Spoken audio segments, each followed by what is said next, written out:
Hello, everybody.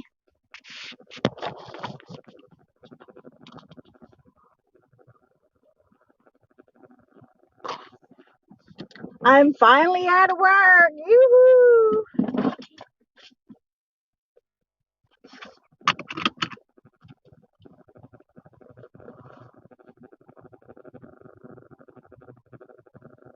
Hello, Miss Faith. Hello, Arnie. How are you? Hey, Diane. I'm here, Faith.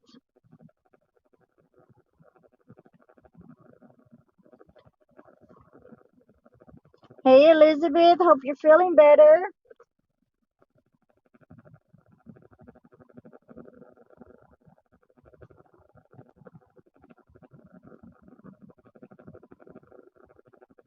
Hello, Diane. How are you? Joanne, how are you? Hello, Brian. How are you?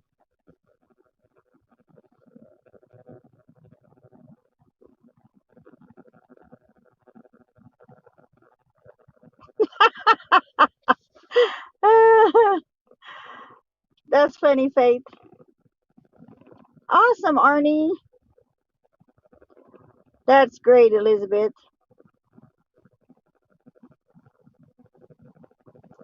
Hello, Janet. How are you?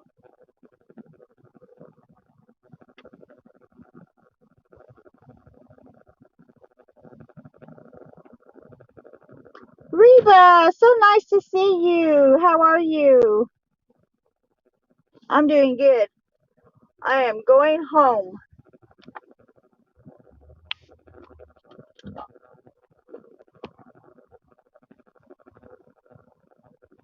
Awesome, Joanne.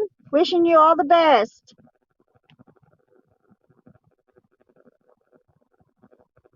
Hey, Randall, how are you?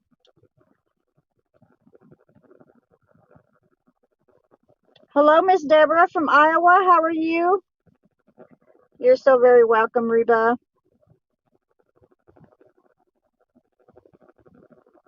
Arnie, what'd you think about that burger?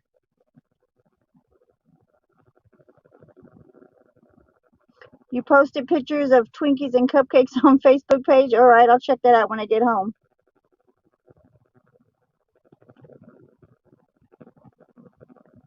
Yeah, I was going to open it while I was at work, but we just got too busy and I wouldn't have been able to let anyone in if they wanted to get in. I wouldn't have been able to interact with you guys, so I'm just now getting out of work. Awesome, Deborah.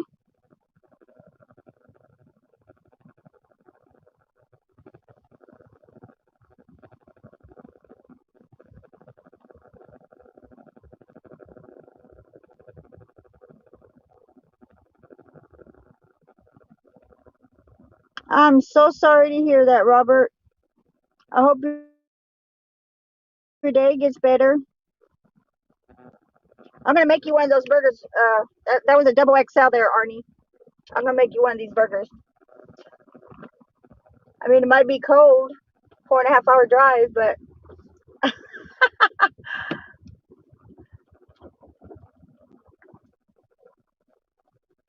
he always says, "Please, Faith."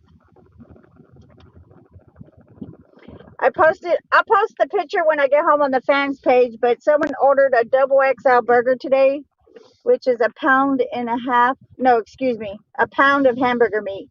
It's a pound of meat on the burger. It's probably all the way at the top of the page. Hold on, I'll post it again.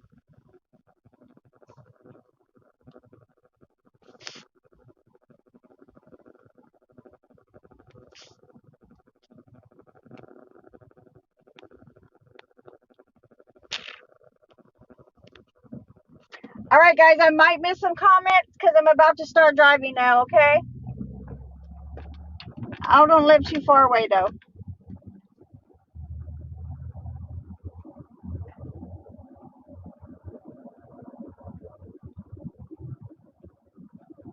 Really, Levon? let's see. Arnie's under YouTube. That's why. Levon and Faith is under YouTube. That's why. They're both under YouTube, not Facebook. That's why you can't see them.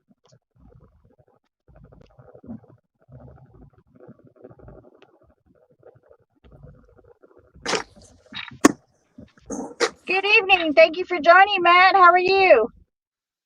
Well, howdy do. Nice ride this morning. Early morning ride with you this morning. That was a great ride. Thank you for sharing with us. Crap. We put 5 hours in on that clock. Holy Yeah. That was a good day, wasn't it?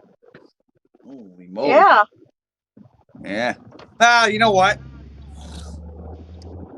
I don't think I ever streamed the whole assignment or live, whole day. So I was like, what the hell? Give them something different. Yeah, it was definitely a treat for us. This one? No, you'll see that again. I'm just can't do it all the time because sometimes I have the need for my phone, so I'm not always able to. You get the idea. Hello, beautiful Brittany. How are you? Hi, I'm good. How are you?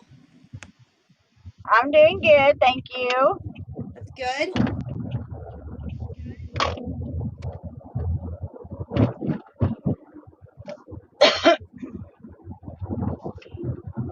Well, you interact with them for a few minutes. I'm driving home, okay, Matt? Yeah. No, I figured you were driving, so right. Take time. They can talk to me. I'm here. Yeah. I'll be back on in about 5 minutes. I'll look at comments. You're good. Okay. As long as this keeps rolling, I'm here. Okay. Let's see. What are you doing for Thanksgiving? She's driving. Oh, driving. Okay. Yeah. Let's see. Janet, Levon, Robert, Mr. Hot Rod. Nice. Know who that is, right? No, that's Arnie. Oh, okay. Hi, Arnie. Jack's on there. How you doing, Arnie? Mr. Jack. We're all right. We're just hanging out here. Who said what again? I'm confused. No, here. that's Arnie. He said, "How's your day, Matt and Britt?" I said, "We were doing fine." Oh. We're doing good. Are you able to see? What, the comments? Yes. Here. Yeah. If I go like that, yeah. Where is the thing? That? Yeah. You want to grab me that? Yeah. Sure. There you go. Arnie said, "Howdy, Britt. I'm excellent." That's good. Oh, here, let me put you up here. I'm having a better day, Arnie. Having a better day. Everything's all right now. Had a shitty morning. I was just having a shitty morning. That's all. What's up? Some issues, but hey, there's Kenny. Everything's good now. Kenny, Jack, I'm all right, man.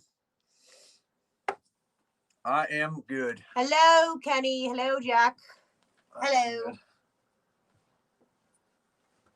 Howdy do. We're just activating the shop here. Yeah.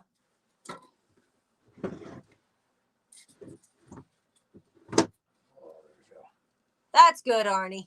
That's good. He said, "Howdy, Britt." He says, "I'm doing excellent today." Yeah. Good. Yeah. Good. Hey, Michael's on here too. Oh my God. It's the giggler. Giggle. Giggly giggly goo. It's the giggle. He's a good guy. Yeah. Man, he's funny. Yeah, he's he is. Funny, that guy. Yeah, I know. He cracks me up. Yeah. Me and him were doing this at one time. We're going like this. We're going. We're just doing something stupid. Yeah. It's funny. Arnie was up early. He's usually never up early. Yeah. And there he was. I'm gonna switch. I'm gonna put Giggles. that there. My coffee. Giggles. Am I the only one here? Oh my God. Somebody come and join me on this thing. You live fairly close to me. Who? Joanne Mills. Yeah. Phillipsburg. Oh. Wait, where is she again? She says she lives fairly close to me, and I says, well, Phillipsburg. I just gave myself away. Well, who cares if people know we live in Phillipsburg? Phillipsburg's made up of like 20 different sections, so it all depends on which one. Living in Phillipsburg is not bad. It's nice. It's nice where we live. I live in Bushkill, PA. All right, yeah, it's like right down the road from us. Yeah, it's nice where we live. Nothing from Rhonda today. Joanne says. Always got a new driver. All right, guys, I'm back. Cool. We got new drivers set for the fans page. Yeah. Nice. I can't wait. Yeah, I know. Can't wait. Good. Sorry, it takes me a little bit to read the comments. North of Strasburg. Yeah. I read slow. Yeah. There was another fan that lived up by that way too, but further out. Joanne says north of Strasburg, Bushkill. It's like right up the road from us. Nice. Literally. Nice. That's awesome. why I'm a double cheeseburger. Oh, we just ate. Now you made me hungry. Damn. So yeah, hold on a minute. So we did stream a whole day today. That was fun. You know, that gives you a general idea of what I do. And you know, I've had fans like ask me that because they didn't really understand. And you know, so like I kind of give you an idea of what I do, and yeah, it's gonna be multiple stop to stop. That's why I don't stream a whole lot, you know, because I don't want to. Today was just special. Today was a special day. It was only 4 stops, easy stuff, but you are going to experience some wait times because sometimes the lovely floral ladies aren't always around to collect their stuff. So now, if anyone missed your streams, they can always go back and. Joanne Mills. I am in Charlotte, North Carolina right now. Test for my CDL. Very good. Wish you a lot of luck. Yeah. A lot of luck. Kenny. Hi, Kenny. Mr. Kenny, the top fan right there. Yep. Yeah, right. That cheeseburger, man. Aloha, Brian. There's Brian. Yeah, he's Yeah. aloha. A good buddy from Hawaii over there. Hello, Kenny. How are you? All right. Hello, Carolyn. How are you? Carolyn, what's going on? Hello. Joanne's trying to get in. Hi, Carolyn. There she is. Super ribs. Hello. Oh my. Hello, Miss Joanne. Hi. Hi. What's up? Hello. Not much. Test for my CDL tomorrow. You finally decided to join. You know, I'm reading every comment. They come up so damn fast, and now starting to lose. I'm starting to lose pace. Well, Matt, I drove for 32 years, and then I got sick, and I've been off the road for 12, and I gave up my CDL, and I just got better, and I decided I want to go back on the road. So here I is. Hey, there you go. I wish you all the luck. Absolutely. All the luck in the world. Yeah. I did the pre-trip test already. I got that done. Yeah. All I got to do is back and drive tomorrow. And I got the backing down. Yeah. It all came back. Good. Oh, I wish you a lot of luck. Really. Yes. Thank you. Yeah. Keep Hey, mind. Arnie, are you seeing the beautiful moon out here tonight? Yeah. I'm going over the road with Schneider. It's cloud covered. Oh yeah. Going with Schneider. No, Well, you guys go ahead. That's where that's where I'm getting my CDL. I'm down in Charlotte. The moon is right there. Okay. Hey, Jack, how are At their you? training center in Charlotte. Yeah, I just saw the moon. Oh, wait. Too many things going on at one time. Hold on. Everything catch up here. All right. So yeah, Joanne, that's good. Yeah, it's funny because now that I see a Schneider truck every time, I'm gonna think of you. Think of you every time. Every time. If I get a good picture of a truck, I'll put it on the fans page and just be like, hey, so you know, our friend Joe. You know what? So what you're testing out of where?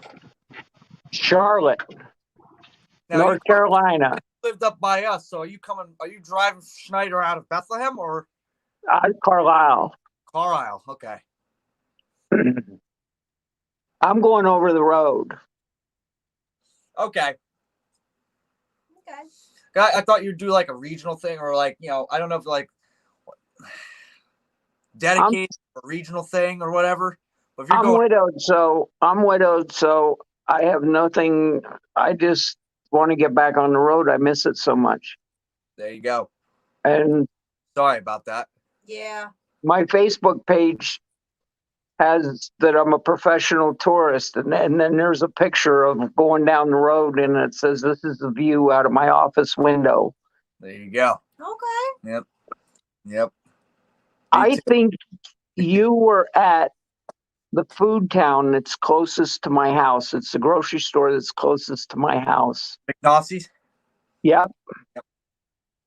Yep. One day this last spring, but I couldn't find you. The truck was sitting out there, but I couldn't find you anywhere. Really? You must have been in the back. Son of a bitch. Really? I was might have been delivering mums. Yeah, it was in the spring Not because in the I've spring. been here 6 weeks. Not in the spring. I was still next door in the spring. All right, it might have been during the summer or something. Might have saw one of our trucks there, but you may not have seen me. Well, it was after you started with them because you were streaming here. Yeah, I started with them in September. Okay, it might have been this fall. It might have been before I came down here. Yeah. Was it an orange truck? No, it was a white truck. White truck. Okay. That has been you, maybe. It might have been one of the because it might have been one of the other guys then because like he only had I think 3 or 4 different white rentals, and it might have been it might have been Danny out there. Okay.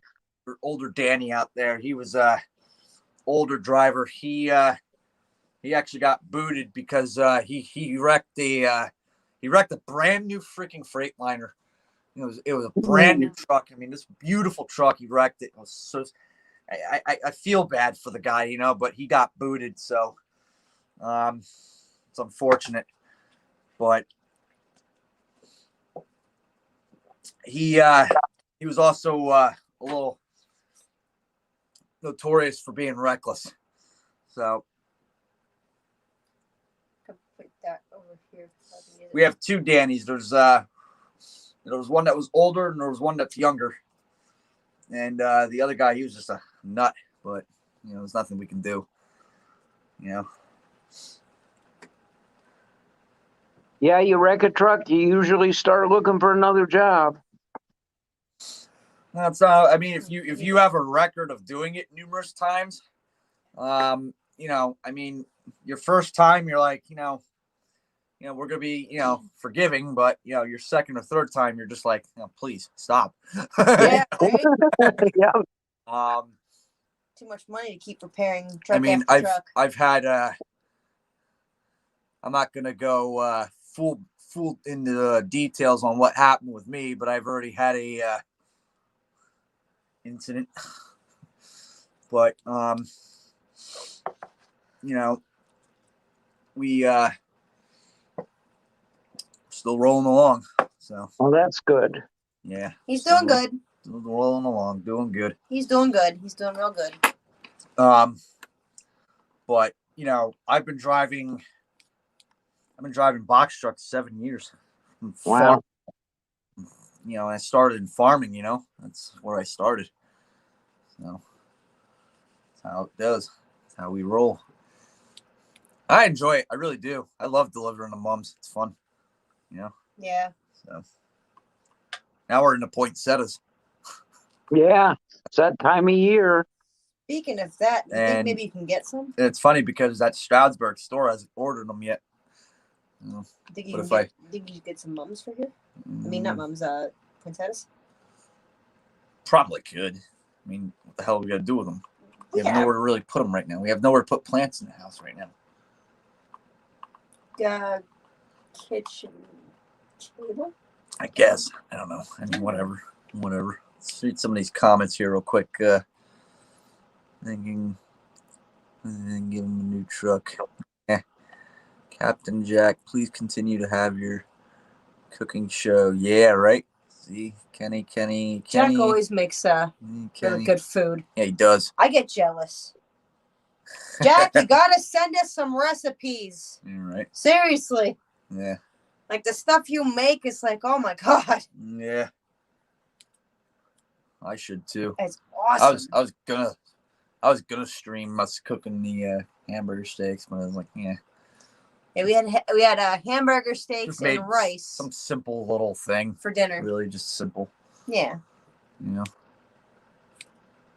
But we might, because we're supposed to be doing some baking at some point here, and we might Cookies.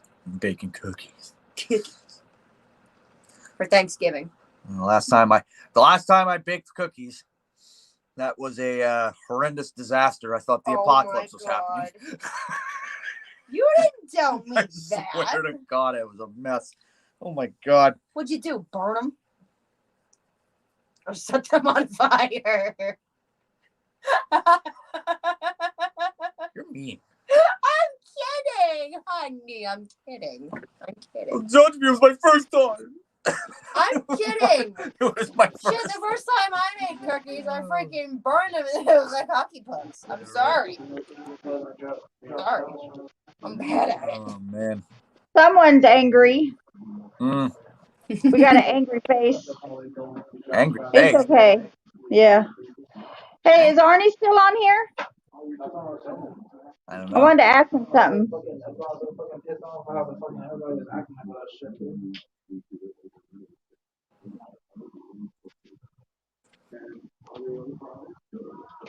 Matt, what are you and Britt doing for Thanksgiving? So what we're doing is,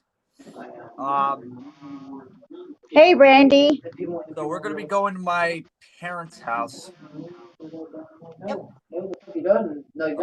brother's gonna be home. You know, Joe serves in the army. He's up in Fort Drum, New York.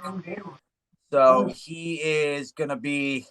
It's also our first Thanksgiving together too. It's our first Yeah, Thanksgiving together. it's our first Thanksgiving together. Yeah. Yep. So.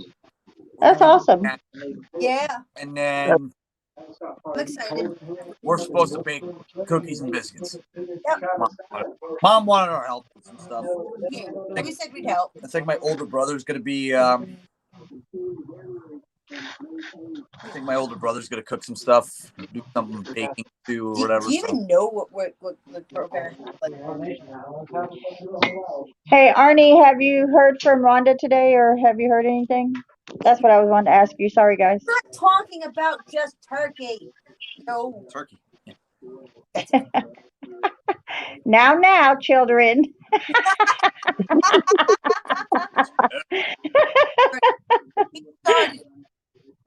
I know. They don't listen, do they, Britt? No, they don't.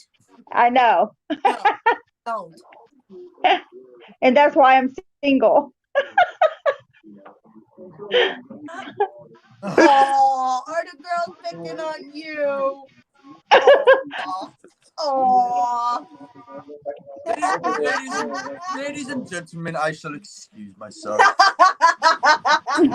I'm just kidding, man. I'm just kidding. I got you to smile, though. I got you to smile. So my job is done. I'm gonna go crawl into our little Cubby hole. cubby hole. We got these two big cubby holes in the attic here. You're gonna crawl to the floor. Like, why? Sleeping here. Why do you pick on me? You heard me, Jack. Oh man, what do we got? I'm kidding. What? Stuffed bell peppers. Alrighty, Janet. Yeah, they are. Stuffed bell peppers. Yeah, they are. Stuffed Bell peppers. Ooh. Yeah. Ooh, nice. There you go. They're not easy. Yes. Mom tried to make them one time and she destroyed them. Yeah, I'd probably do the same. destroyed them. Your mom destroys everything she cooks. Yes. So, I'm sorry. all right. So he's not lying. I will tell you this: my mother has set off smoke detectors on a daily basis. I'm serious. I'm surprised the fire department hasn't knocked on her door like every night. No, you remember that time? Remember that time when I was still Yes. at the house? Yeah. Remember she what the hell did she do? Yes, he did, Diane. He hasn't heard today. Something. No, like charred. Yes. Freaking for like both Yes. of her fucking setting a fire alarm off. And, Eric, and she actually ruined that fire alarm too. It was so bad it ruined that fire alarm. Remember? Yes. And Eric was like, "Nice job." I know. He's like this. He's like, "Good job." And she looked at me like, "Get up."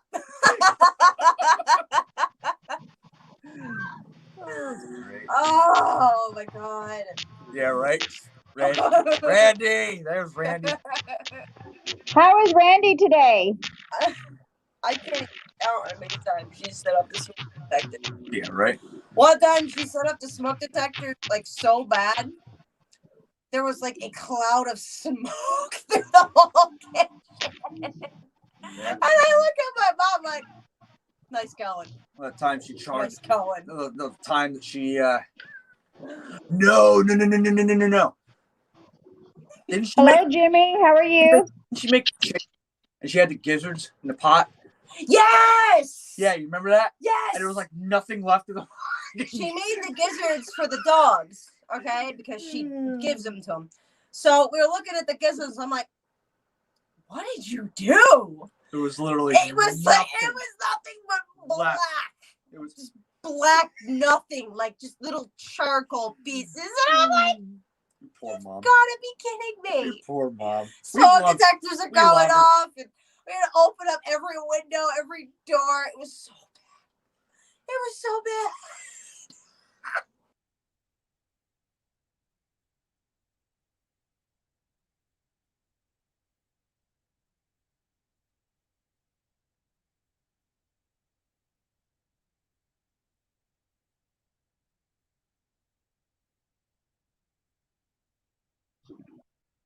We lost Britt and Matt. Yep. Awesome, Jimmy. Oklahoma and Texas, huh?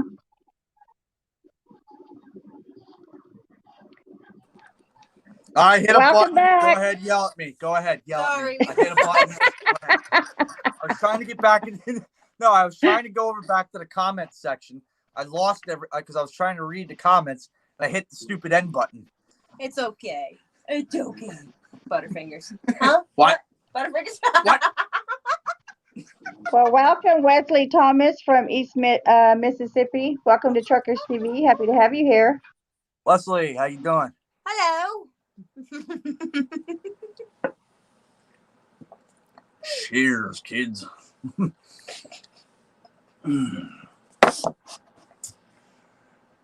Yes, I drink coffee late at night. Bad habit. Man, I would love to have some coffee right now. I'm gonna buy decaf coffee so I can have it at nighttime. How you doing, Hi, Brenda? Brenda. That works. There you go. All right. Yeah, That works. I always want a cup of coffee when I come home from work. You ever try a Keurig maker? No, I just have a regular coffee pot. I have a coffee pot that's like one of those timer ones, but I don't know where it's packed away at right now. Oh, okay. Yeah. Those I know the Awesome, K-cups Wesley. are expensive, but they're good. Well, eventually we want to Oh, get the Randy. one where it could make like either a pot of coffee or a single cup, but it's like all in one. That's what you Oh, wanted. I Yeah. cool. want that duo. I want that duo. The duo one. Yeah, that's what you wanted. Yeah. Even when money's better. Yep. Arnie, all my burgers are made with pure love and pride. Everyone loves my burgers, as you can see the Good. picture. Oh yeah. Oh, yeah. Yep. You'll just I, have to. I haven't. Go ahead, Matt. Sorry. I was gonna say, yeah, you got to mail me one, please. Matt, you're gonna have to start delivering some flowers out here to the Arizona/Nevada side. Well, I'm gonna have to order them. Yeah. God, right? Yeah. And you know what? He would literally send me out on that freaking run too. He put me in the sleeper, and I'd go out on that. You know. You gotta order 10 racks, and he'll send it. Yeah. There you go. He'll send it. Hey, Levon, I was laughing at Giggler's cooking video because to get the coals down, instead of trying to do it the right way, he just takes his foot and just kicks the barbecue so the charcoals can go down. Oh. Hi. Hi. You want to sit down or something? Yeah. Well, I hope I said hello to everybody. I hope I didn't miss nobody out there. If I did, I apologize. I started it stream when I was still at the parking lot at work, but Okay. All good. That's okay. I guess, everyone understands that, I think they do. Yeah.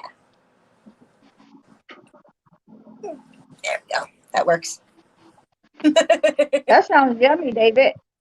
Welcome to Truckers TV. Are you new to Truckers TV, David? David says he's from Missoula, Montana. He's cooking ribs, barbecue ribs. Nice. Oh, Nice. I love barbecue Nice. ribs. Yes, I do. Nice. I do. Good. Yeah, right, Levon? It was so funny. I can't wait for a home cooked meal. I've been down here in Charlotte for 6 weeks in a motel, and I'm ready to go home and cook something. Yeah, right. There you go. I bet. But Just come tomorrow's over here. the big day for you, Joanne. Yes, it is. I should be home Wednesday. That's good. Because they won't let me. They won't let me drive straight through like I'd like to. But Right. Well, don't forget to come and let us know the outcome of everything oh, I will. tomorrow. I'll Yes. probably post a video of my happy dance. That'd be cool. There you go. Yeah.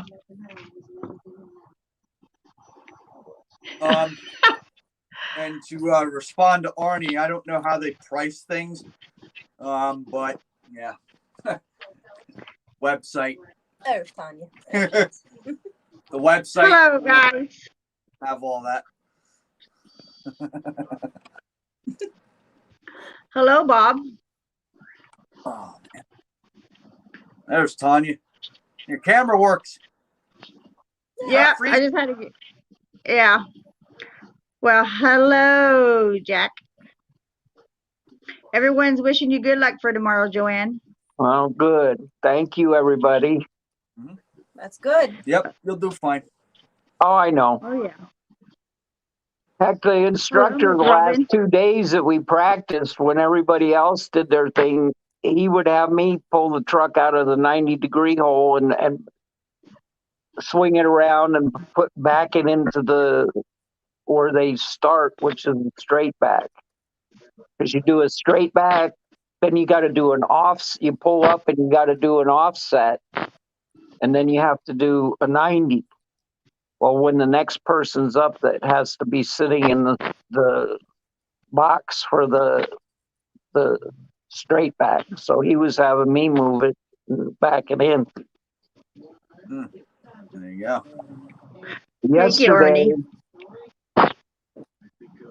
Yesterday I did at one point, I backed quite a few times yesterday, but at one point I did the straight back, no pull-ups, no nothing.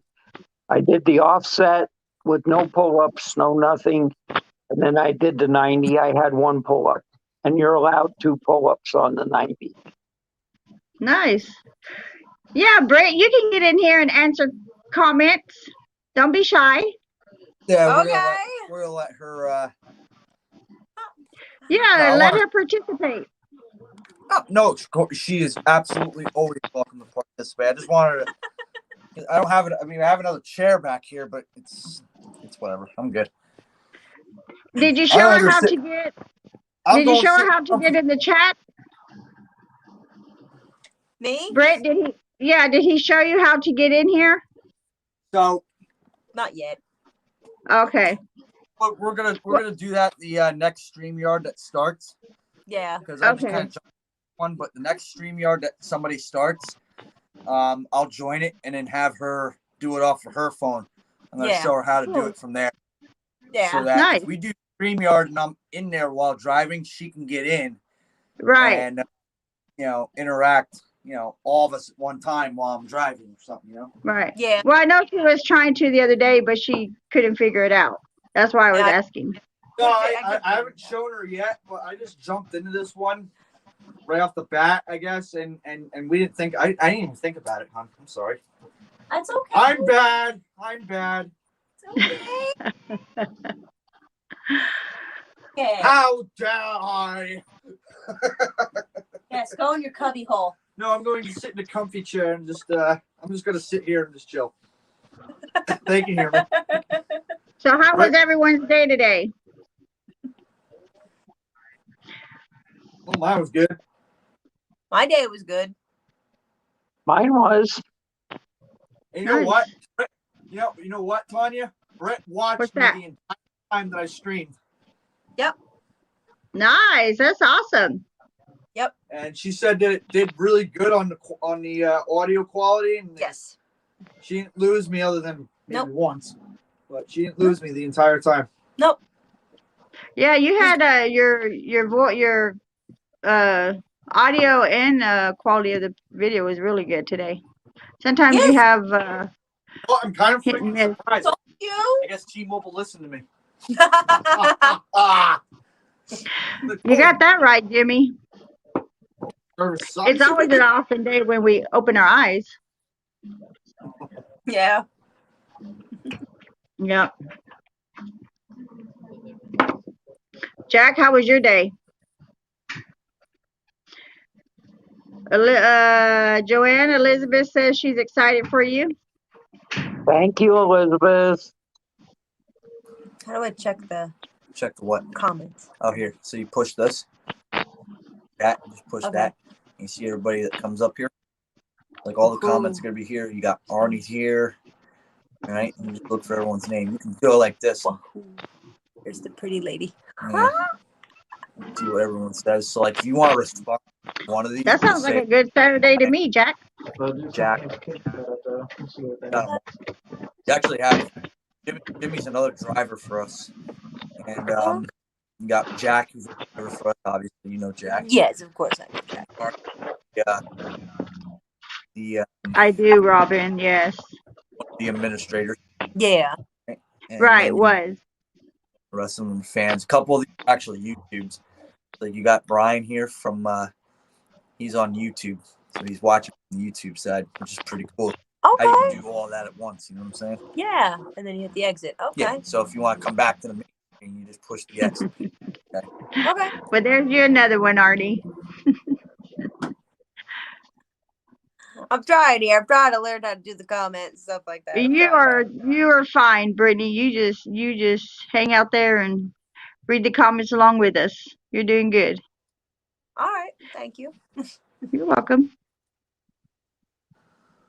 Oh, Pam says she went to a pink church tonight, had Thanksgiving dinner. It was painted pink. The Thanksgiving dinner was painted pink, or the church was painted pink?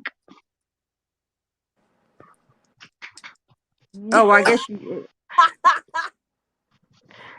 was a church. She says it at the beginning. Excuse me, I might be a little tired. Yeah, I know, Robin. Awesome, Levon. I bet that was great. There we go. Okay. Awesome, Jimmy. I'm glad you got your phone bill out of the 300s. I could not believe that when you told me that. That's just unreal for a phone bill. That's crazy. He says hello, Matt. Brian. What's up, Brian? The phones. Everyone's getting new phones. Now I want a new phone. I think I've only had my phone for You've had your phone for like 90 years, literally. no. I've only had it for like I think 2 Lavon. 2 years. I've had it. Really? Yeah. That's a huge difference, Jimmy. 161 from, what did you say, 320? Yeah. A lot better. Original phone, it started acting up and it wouldn't charge, and then it worked when it wanted to. That's like the one you got now. The only difference is it actually stays working. Yeah. Somehow. I know. Oh, 280. That's still close to 300. Still a good deal. Joanna, are you unable to sleep for the anticipation for tomorrow? No, I'll be able to sleep. I've been laying around all day. I did wash this morning, Did and you? then I've been just laying around relaxing today, There you go. listening to music and just chilling. So I'm not really. I was on the Truckers Safety Divas tonight too. Angie's Oh, show. really? Yeah, I was Yeah. on that earlier. Oh, okay. I did not see that, Arnie. I'll have to put that on one of the videos to play when it's time to go to sleep. Nice. It's pretty cool.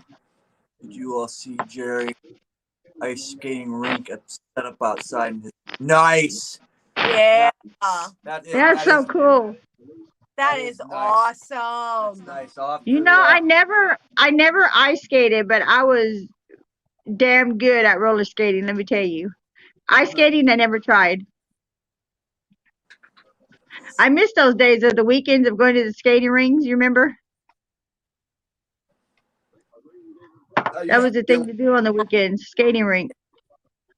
I used to be able to rollerblade good at one time, and if I did it now, forget it. Yeah. I was very good at roller. I'd probably break every bone if I try to roller skate now. Well, I haven't roller skated in years, so I really don't know. Yeah, it's been, yeah, those were back in the good days. Welcome back, Janet. I never tried ice skating, though. It looks really fun.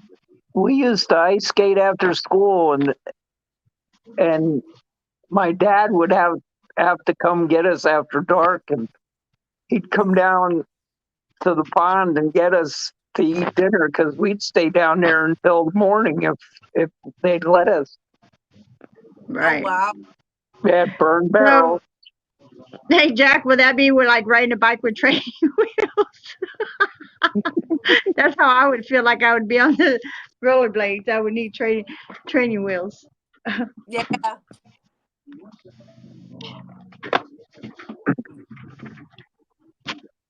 Oh my God. How long have I been home? Work is already texting. Oh my gosh. Why? Hey, can you come back in? Wow. I mean, have I even been home 30 minutes yet? I don't think so.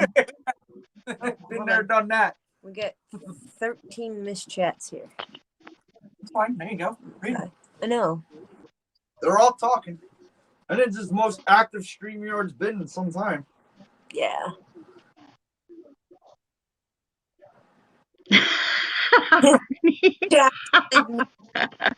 Roller skating. Right, Brian? I know. I feel like that's what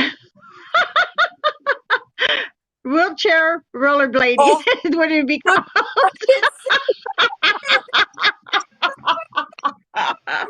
That's exactly what it would be.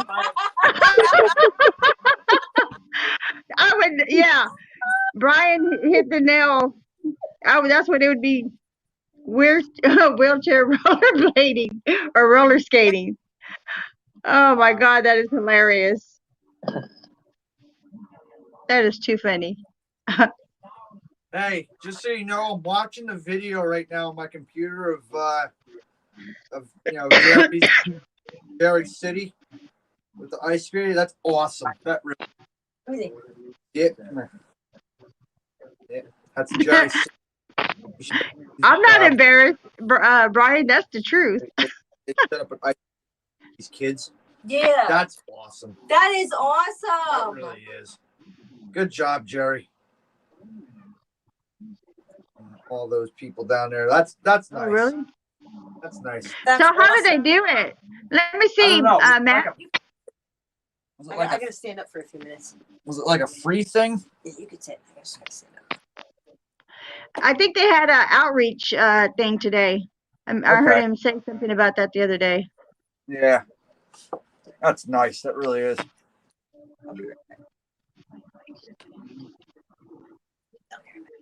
Oh man. That's what I do, Brian. But the other phone that I have is an old phone that I used to have, so I don't have a SIM card. I'm just running it off the Wi-Fi, and it'll play the video, but it has a lot of static in it, and it drives me nuts because I can't hear everything. You know. Skating on the beach with wheelchairs. Here's a walker. Yeah, the walker. That The one was that has wheels on it, though. yeah. Oh, man. Good night, Robin. I hope you're feeling better. Night, Rob. Rollerblading with Walker on Venice Beach.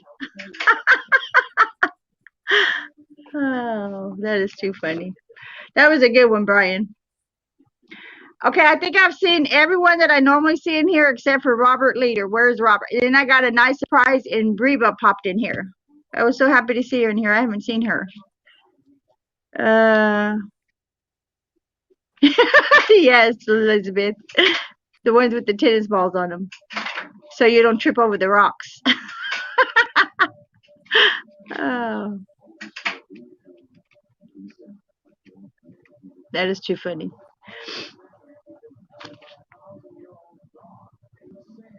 Why don't you hop in here and talk with us, Arnie? Yeah. Where are you, Arnie? Don't be shy. Come on in here.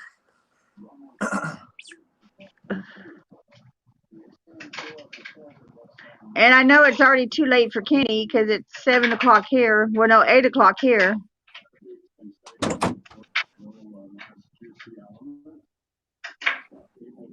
Hey, Kayla, I haven't seen you in a while. How you been?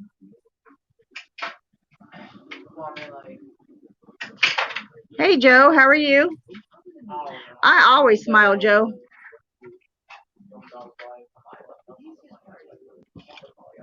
Oh man.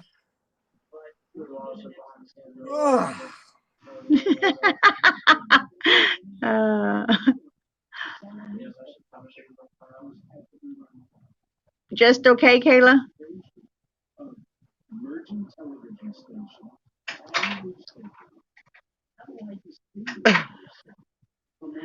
I know you were dealing with your ex-husband being sick and your sister.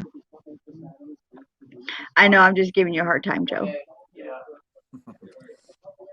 I'm tired, guys, so there's no telling what I'm going to say, what's going to be out of my mouth tonight.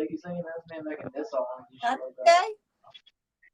I was up like at 2:30 because I was watching Matt, and then Little Man was on, and then I took a nap on the stream, and I woke up, and I'm like, okay, it's still too early. Yeah. Right, Randy? Oh, I'm sorry to hear that, Kayla. Nice, Brian. Let me get a. You work tomorrow? Matt, you must be off tomorrow. Yeah, we don't work Sundays. Yeah, he's off. That's good, you know. We get to spend Oh, you time together. That's nice. Yeah, that's nice. Yeah. You have a blackout, Joe? Where is the blackout at? Blackout. What? Oh boy, is right. Blackouts are not fun. Wait, who's coming? There's Hi, Arnie. Hi, Arnie. Hi. He's just like, I'm playing silent treatment. I know, right, Randy? Yes, that's it.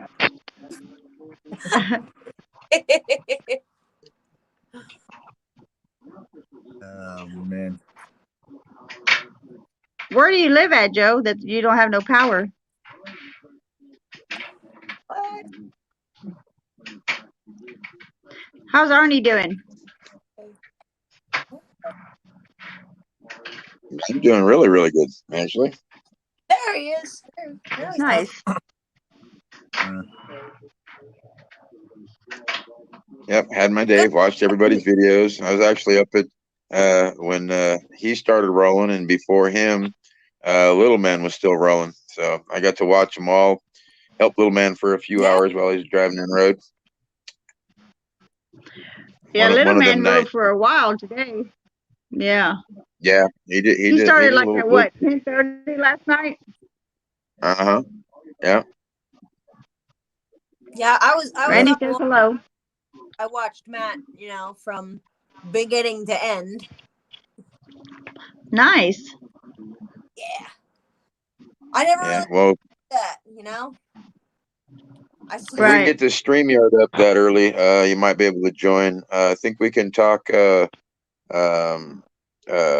Frank maybe if he's up and making that happen. But a little bit of a time difference there. You know, you're talking about when Matt leaves 4 a.m. My time, so it'd be like 5 his time. So he may or may not be up. I don't know yet. I'm normally up at that time. If you ever want to do that, I'm always up at that time, Matt. Just let me know. Yeah, if it's up, just I'll probably find it. I'll just sneak Yeah. my way in. I usually get up like at 8, but you know, I just couldn't really sleep this morning, so that's why I was able to watch the whole thing. Normally, get up at 8 and probably get out of bed around 9. I hear you, girl. Yeah. You know, that's just me. If I didn't have to get up so early, I wouldn't either. But it looks like my body's like, oh, time to go. Time to get up. I'm up.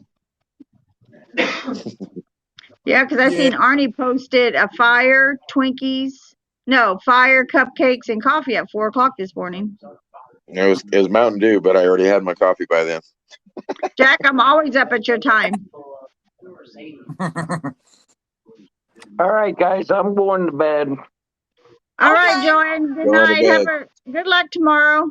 All Good right, night. thank you. You're welcome. I'll let you know. All right. Yeah, let us All know. right, good night. Yep. See ya. What time is it over there right now, Jack? What are you 3 hours ahead of me? Jack's on the same time. He's an hour. He's on Nevada time. Oh, so he's on the same time I got it. Yeah. as Nevada. No, he's an hour. Yeah, Nevada. So.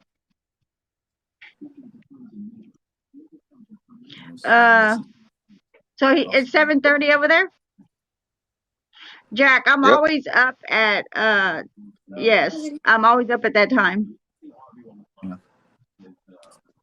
You're always And up if at I yes. go, yeah, and if I always go to sleep early, that's the time I'm waking up.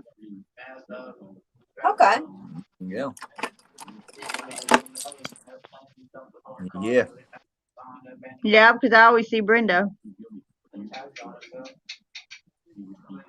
Oh man. No, right. So yeah, I don't. Well. Yeah, I don't know you what- gotta love insomnia. Don't go there.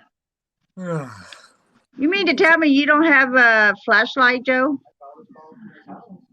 I thought everybody had a flashlight. I got one of them headlight things. Nope.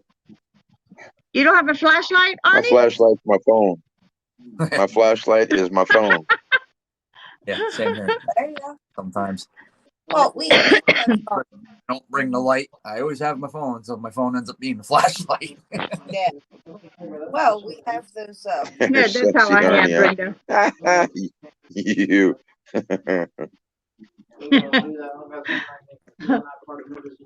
Believe it or not, the guy from the car that I was looking at, he called me to.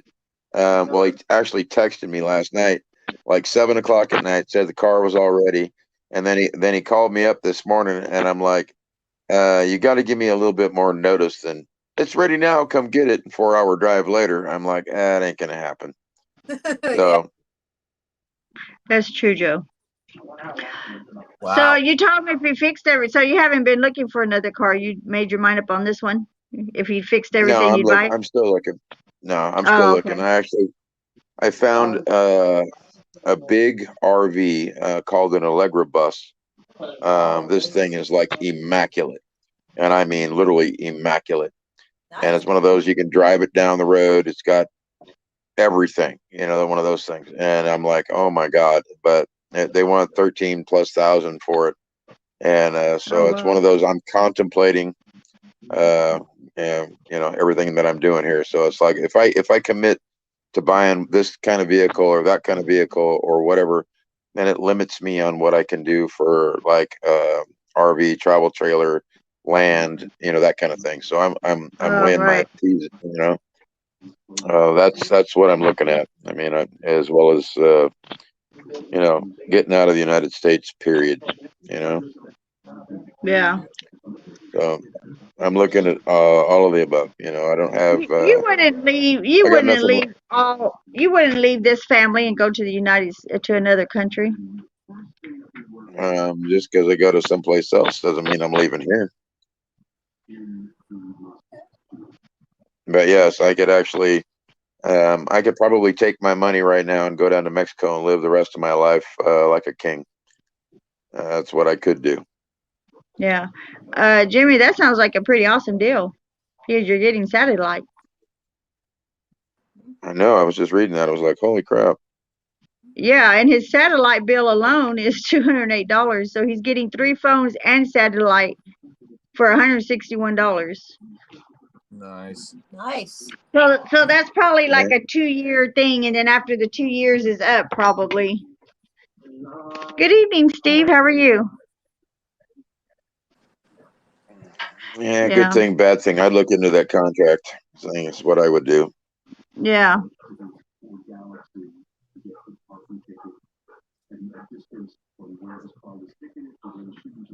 What is Mac saying? Just don't go to Finland. I've actually been to Finland. I've been to many parts of the world in my life, and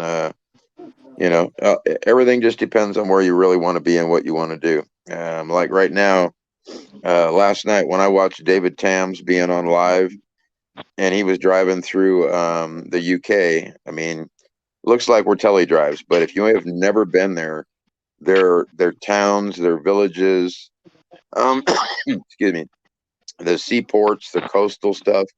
Oh my God! I mean, think of Cliffs of Dover, because that's where everything is just. It's built for like the 1900s, literally. I mean, New York, Jersey, any of that stuff, that was all founded on what they do over there in the UK. So if you can imagine seeing the same thing as like being in New York on a smaller version, the cobblestone streets, the archways, I mean, think about it, London Bridge, you know what I mean? You think about that stuff when it comes to your mind, because that's exactly what it looks like. All the castles, just gorgeous. That's all I can say, gorgeous. But there again, you get snow, you get cold weather. Traffic has gotten a lot worse since the last time that I was over there, and I can see that by watching David drive down the road. I got a lot of options. I really, really do. That's good. That's good. Yeah. But still gonna take you ice skating or I'm gonna get your little geriatric chair out and I'll push you down the freaking beach, okay? Ah. All right. You're from Amsterdam? No. Amsterdam. Cool. Yep. Oh, Got it's some, a Yeah. satellite phone. got some What is Dutch that? people. What kind of phone is that? I never heard of that kind of phone. Yeah, satellite phone. Yeah, it looks like almost like your house phone kinda. It's a big little thing like that. And you pull up an antenna and it is a satellite phone. I did not That's know that. cool. Mm. That's First I ever heard of it. same Yeah, here. Amsterdam, Sweden, Holland. Oh my God. Yeah, been there. Red light district, matter of fact, in Amsterdam. So, I'm Right. sorry. Nice. You go to Amsterdam, and you think like Vegas and Nevada is bad for hookers and prostitutes. Oh no, they got a whole entire district where these ladies are like in their windows, sitting in their bikinis and their G-strings and their and you just drive down and just point, So that's pretty much how that works.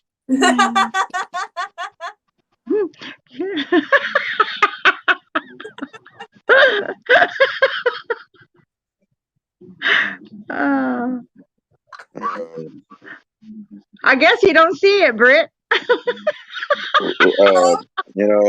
Jack, I have like issues right now. This mental picture in my head, it's not really good right now. I'm picturing like boxers that have little hearts on them or something. I don't even want to just go there right now. Yeah, Oh, not Oh Lord.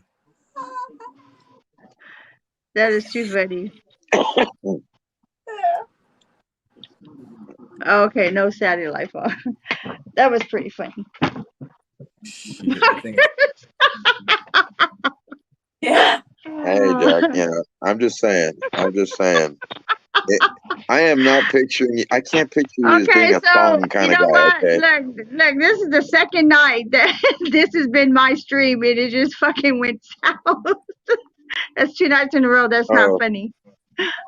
birthday suit, Jack. I'm buying you a fig leaf. That's it. I mean, I don't think the Maui ones will work, but the fig ones will be all right, though. It's like, I'm Matt's done. like, I'm out. He's like, I'm done. fuck it. I'm done. We get you one of those little poinsettia things. I mean, like have Matt send you one of those. You can model that. It'd be all right. Little itty bitty poinsettia leaf. Be all right though. I mean, it'd be all right. Be all right. Right. Oh, Randy, this just ain't fair. Oh, that is I hilarious. can't look either, Jimmy. I'm telling you, the mental picture in my brain right now. You don't even want to go there. I'm just telling you. Oh my God. A small one works. See, Jack even said, small one works. We're good. We're good. Matt, you know what? Anything that falls off that lands on the floor down there, you just send it. I'll even pay the shipping and handling. We'll call it good. All right. Yeah. You'll be all right. Joe said a stocking stuffer. Hey, Joe, you think about putting that in a stocking, all right? Think about that. The stocking kind of, stays one size, but that thing does not, okay? So, you got to think about that right there in a nutshell. Think this through a little bit. Be all right, though. Yeah. Think it through. It'll be all right. What do you do with the other parts? Because you got that part, and then you got the two in the middle there. What do you do with these things down here? I mean, what do you do with the ovaries? All right, think about that. What do you do that? How does that work? The poinsettias come in, I think, 3 different sizes. Because we have like the bigger large ones. The real. Oh no, he needs the baby one. You got like the little baby ones. The baby one. We do have the baby ones. They come in a box, like this big ass box, and Well, he could hold the whole plant. It'd cover it. It'd be all right. Yeah. So you probably could put a poinsettia in a stocking. I'm not even joking. Yeah. You probably could. Yeah. Just the small ones, not the big ones, because it won't fit. I'm just leaving that alone. Big ass. Kenny, being in the wife right now on the same, rollover. Hey, give it a good poke there. Wait, I don't even know. I'm done. Right here. I'm done. I'm done. I'm done. Hey, good laugh, right? Look at Artie smiling and all. I know. Loving it. Artie's always so serious. He really is. He's all like, hey, what's up? Hey, what's up? Yo, hey. Control it. I can't even Just control love it. Aw. Ah, we love you, Arnie. We love you, Arnie. Yeah. Well, you know what started all that, right? It was when Tanya, she put that picture of a hamburger out there. And then as soon as she got online, she's like, Arnie, did you see that hamburger? And I'm like, yes, you suck. And but I can make that hamburger for you. And I'm like, oh, really? You make onion rings with that? Or do I get fries? Ooh. Ooh. Ooh. See, now she's not saying nothing. She's sitting over there just rolling. She done threw herself back in her chair. She done rolling is what she done. I'll let you pick if you want fries or onion rings. Oh, see? Now she says something. See? She can't be up here on camera no more because she is done. She just went from I'm eating. nice. Oh, you lie. She went from being red. Oh, please. Oh, please. Oh, please. Oh, please. God. She's like, I can't do the taco thing on camera. I got to turn the thing sideways. Right. Yeah. Yeah. Hey, I did a stream where I ate. Me and Britt were eating dinner, and I streamed that whole thing. I remember the pizza. Yeah. When you were going to have pizza. Yeah. Yep. I remember that. See her? She's like threatening me. I'm making lasagna tonight. I made ham hocks, beans, and cornbread. And I'm like, you just really know how to torment a guy, don't you? Just what you just really know how to, just you want a pitchfork or some salt and pour some salt in there. I don't know. Right. They need to Oh. make something like, you know how we do like Facebook Live and we're sitting here streaming and doing all that? They need to make a freaking option where you can just like, you make something and you just put it in a machine and it gets mailed to you right fucking. I know. Blink like and you got it. Yeah. Right? Yeah. Futuristic. Bring smell-o-vision at least or something, because this scratch and sniff thing just ain't working for me here. I don't know why. That ain't working. Hey, Joe, I disagree with you. Real tacos are in LA. Sorry. Yes. No, Not Texas. That with DoorDash, where like all these like food places or these food companies that like the mobile ordering with food like DoorDash and all that. So if I wanted to buy like one of the let's say if there was a driver out there that like had no food or money or whatever, I just like here I'll just order your DoorDash. I've done that. I have actually done that. Yeah. Sitting at a truck stop. Yeah. This guy was hollering it on the CB one day, and he was like, man, that barbecue place over there, I'll pay somebody to go get it. And I was like, really? And he's like, yeah. He goes, I can't walk. I'm disabled. But man, he goes, I could smell that food from my truck. And I'm like, no way. I literally called a taxi cab driver. I said, hey, dude, come over here to my truck. I'm going to give you some money. Go over there to that barbecue place down the road or whatever, and bring this guy back some barbecue. So I paid for the guy to have barbecue. Really? Nice. I would do that. That's I really awesome. would. Yep. That's awesome. Yep. Yeah. Many things like that I've done. Well, that's a good. It's kind of nice to see something get delivered to somebody, and then all of a sudden they got this big old grin on their face, and they just can't stop smiling. It's like, There Well, you go. here's a good story for you, Arnie. If you want to, remember that lady bought us coffees. yes, Yes. You remember that lady bought us coffees? Yes. So you remember the other night we went No, to Wawa Gibby. Yeah. and we got. You remember that? I was saying, like, is that lady all right? I was looking at the register. I was like, is that lady all right? Yeah. She couldn't get the one thing, so I bought that pretzel for her. Yeah. She couldn't. Yeah. She couldn't do it because So I did that little pay it she forward didn't thing. have like enough. So. Man, cool, right on. you just See that little phrase right there. I was telling a few people earlier. I said, don't look at this like a donation or a giveaway. I said, use that word, pay it forward, and it changes the whole meaning of what you just did in about 2 seconds. You know what I mean? And if you can get that out, even if you're taking a toy and you're dropping it in a little toy box for some kid to have at Christmas time, what are you doing? You're paying it forward. That is exactly what you're doing. You know? this lady, you know, like she paid for the coffee, and I asked the woman at the restaurant, Couldn't find her. I'm like, Couldn't why find her. are you paying for? She goes, because I have a nice smile, and I was like, oh my god. Yeah, Yep. all because she had a nice. And Yeah. we wanted to go to thank the lady and like whatever, and we couldn't find her. She was gone. She And was I gone. Wow. right off the bat, I says God works in mysterious ways. Right on. Yeah. Yep. That well, like I told the story of last year, this time, Christmas time, and I walked into the Denny's, and when I sat down, I kind of just glanced at everybody sitting down at the restaurant eating. Now a couple of weeks before this, I paid for the whole entire restaurant in IHOP, and I gave everybody in the restaurant a $25 gift card. So I paid for all of that just simply because I watched this little old man and little old lady. They were there on their 50th anniversary, sitting across, and you know that they're on Social Security disability. You know they don't have no money, no income, but they're out celebrating together after 50 years, right? So when I bought their meal, the old man stood up and he just starts yelling, who did this? I thank you, and all that kind of stuff. And then when he got to the door, he was getting ready to leave, and the lady hands him a $25 gift card. And then he was just like, he come back around the corner. He goes, I don't know which one of you did this, but God bless you, blah, blah, blah.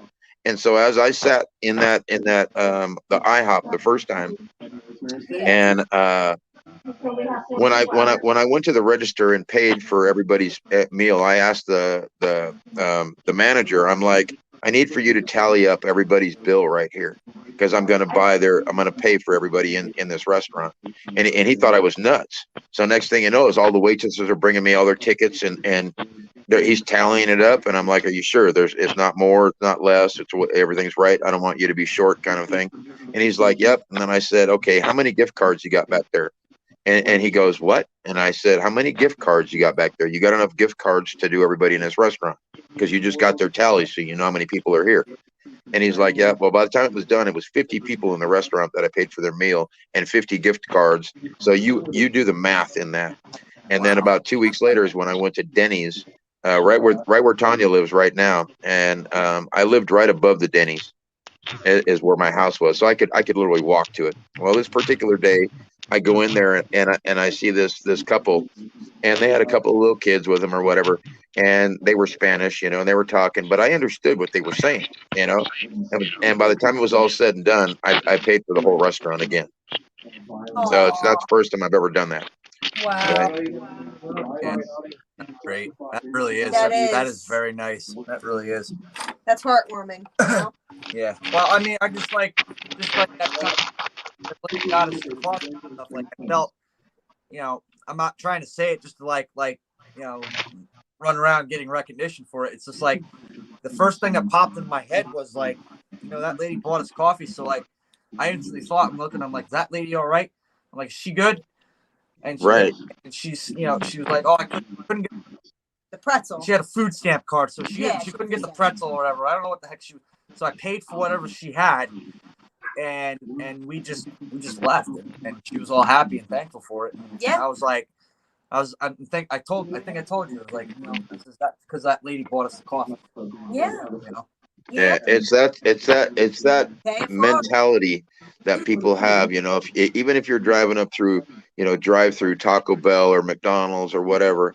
And that's one of the things that I really, really like about Tanya, because I've heard her tell, she doesn't tell you, she won't tell you, but I've watched her many, many times drive up to a McDonald's, and she'll get the 2 for a $4 thing for the sausage, egg, and cheese biscuit, and she buys them for the homeless people that are staying right there, and they've been there for a while. Okay, so it's like the same people over and over because they don't have any money, and that's what she does out of her own thing. And as many times as she has done that, I've actually sent her money on the way to when she goes to work, and I went, breakfast is on me. Oh. Yep. So yes, he sure has. Many a time. Me too. Oh yeah. Yep. But that I like that. I mean, I'll tell you the story. The very first time that I ever donated something to somebody. And it was a husband and wife about your age, and they had 2 little kids. And the little boy was about 2 years old, and he had the most correct pronunciation of words I have ever heard in my life. Okay, from this little 2-year-old kid. Wow. And they had a little other baby that was probably 2-3 months old, 4 months old, something like that. And I was up in Michigan at this little itty bitty cafe, and it was me and them in the restaurant, and they were sitting one booth in front of me, so it was me, a booth, and then them, right? Yeah. And so as I'm Hold on a sitting there, minute. If this is the story I'm thinking about, I think I need to get my tissue. okay, But go ahead. okay. Go ahead. Yeah, it is. So as I'm sitting there at the restaurant, I see them all talking, right? And when the waitress comes up to take your order and stuff, usually they ask you what you want and that kind of thing. And I heard the little boy, he's like, "Daddy, can I have a fruit tray?" And he's like, "No, I can't afford that." "Daddy, can I have the little celery sticks? Can I have one of those?" And he's like, "No, I can't afford that." And the little kid was he didn't really say nothing, he was just, you could tell that he was bummed out, depressed, or whatever, that kind of thing.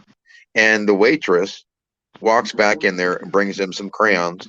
Same time she brings him the crayons and the little paper, she brought him a little fruit tray with apples, oranges, carrots, celery sticks. She brought that, and she said, "It's on me," right? That's what started this whole thing. And so as I'm sitting there, I'm listening to her, them talk, and them, say thank you and all that kind of stuff. And the little boy's saying thank you, Well, the dad gets up and goes outside, and because the baby needed a bottle.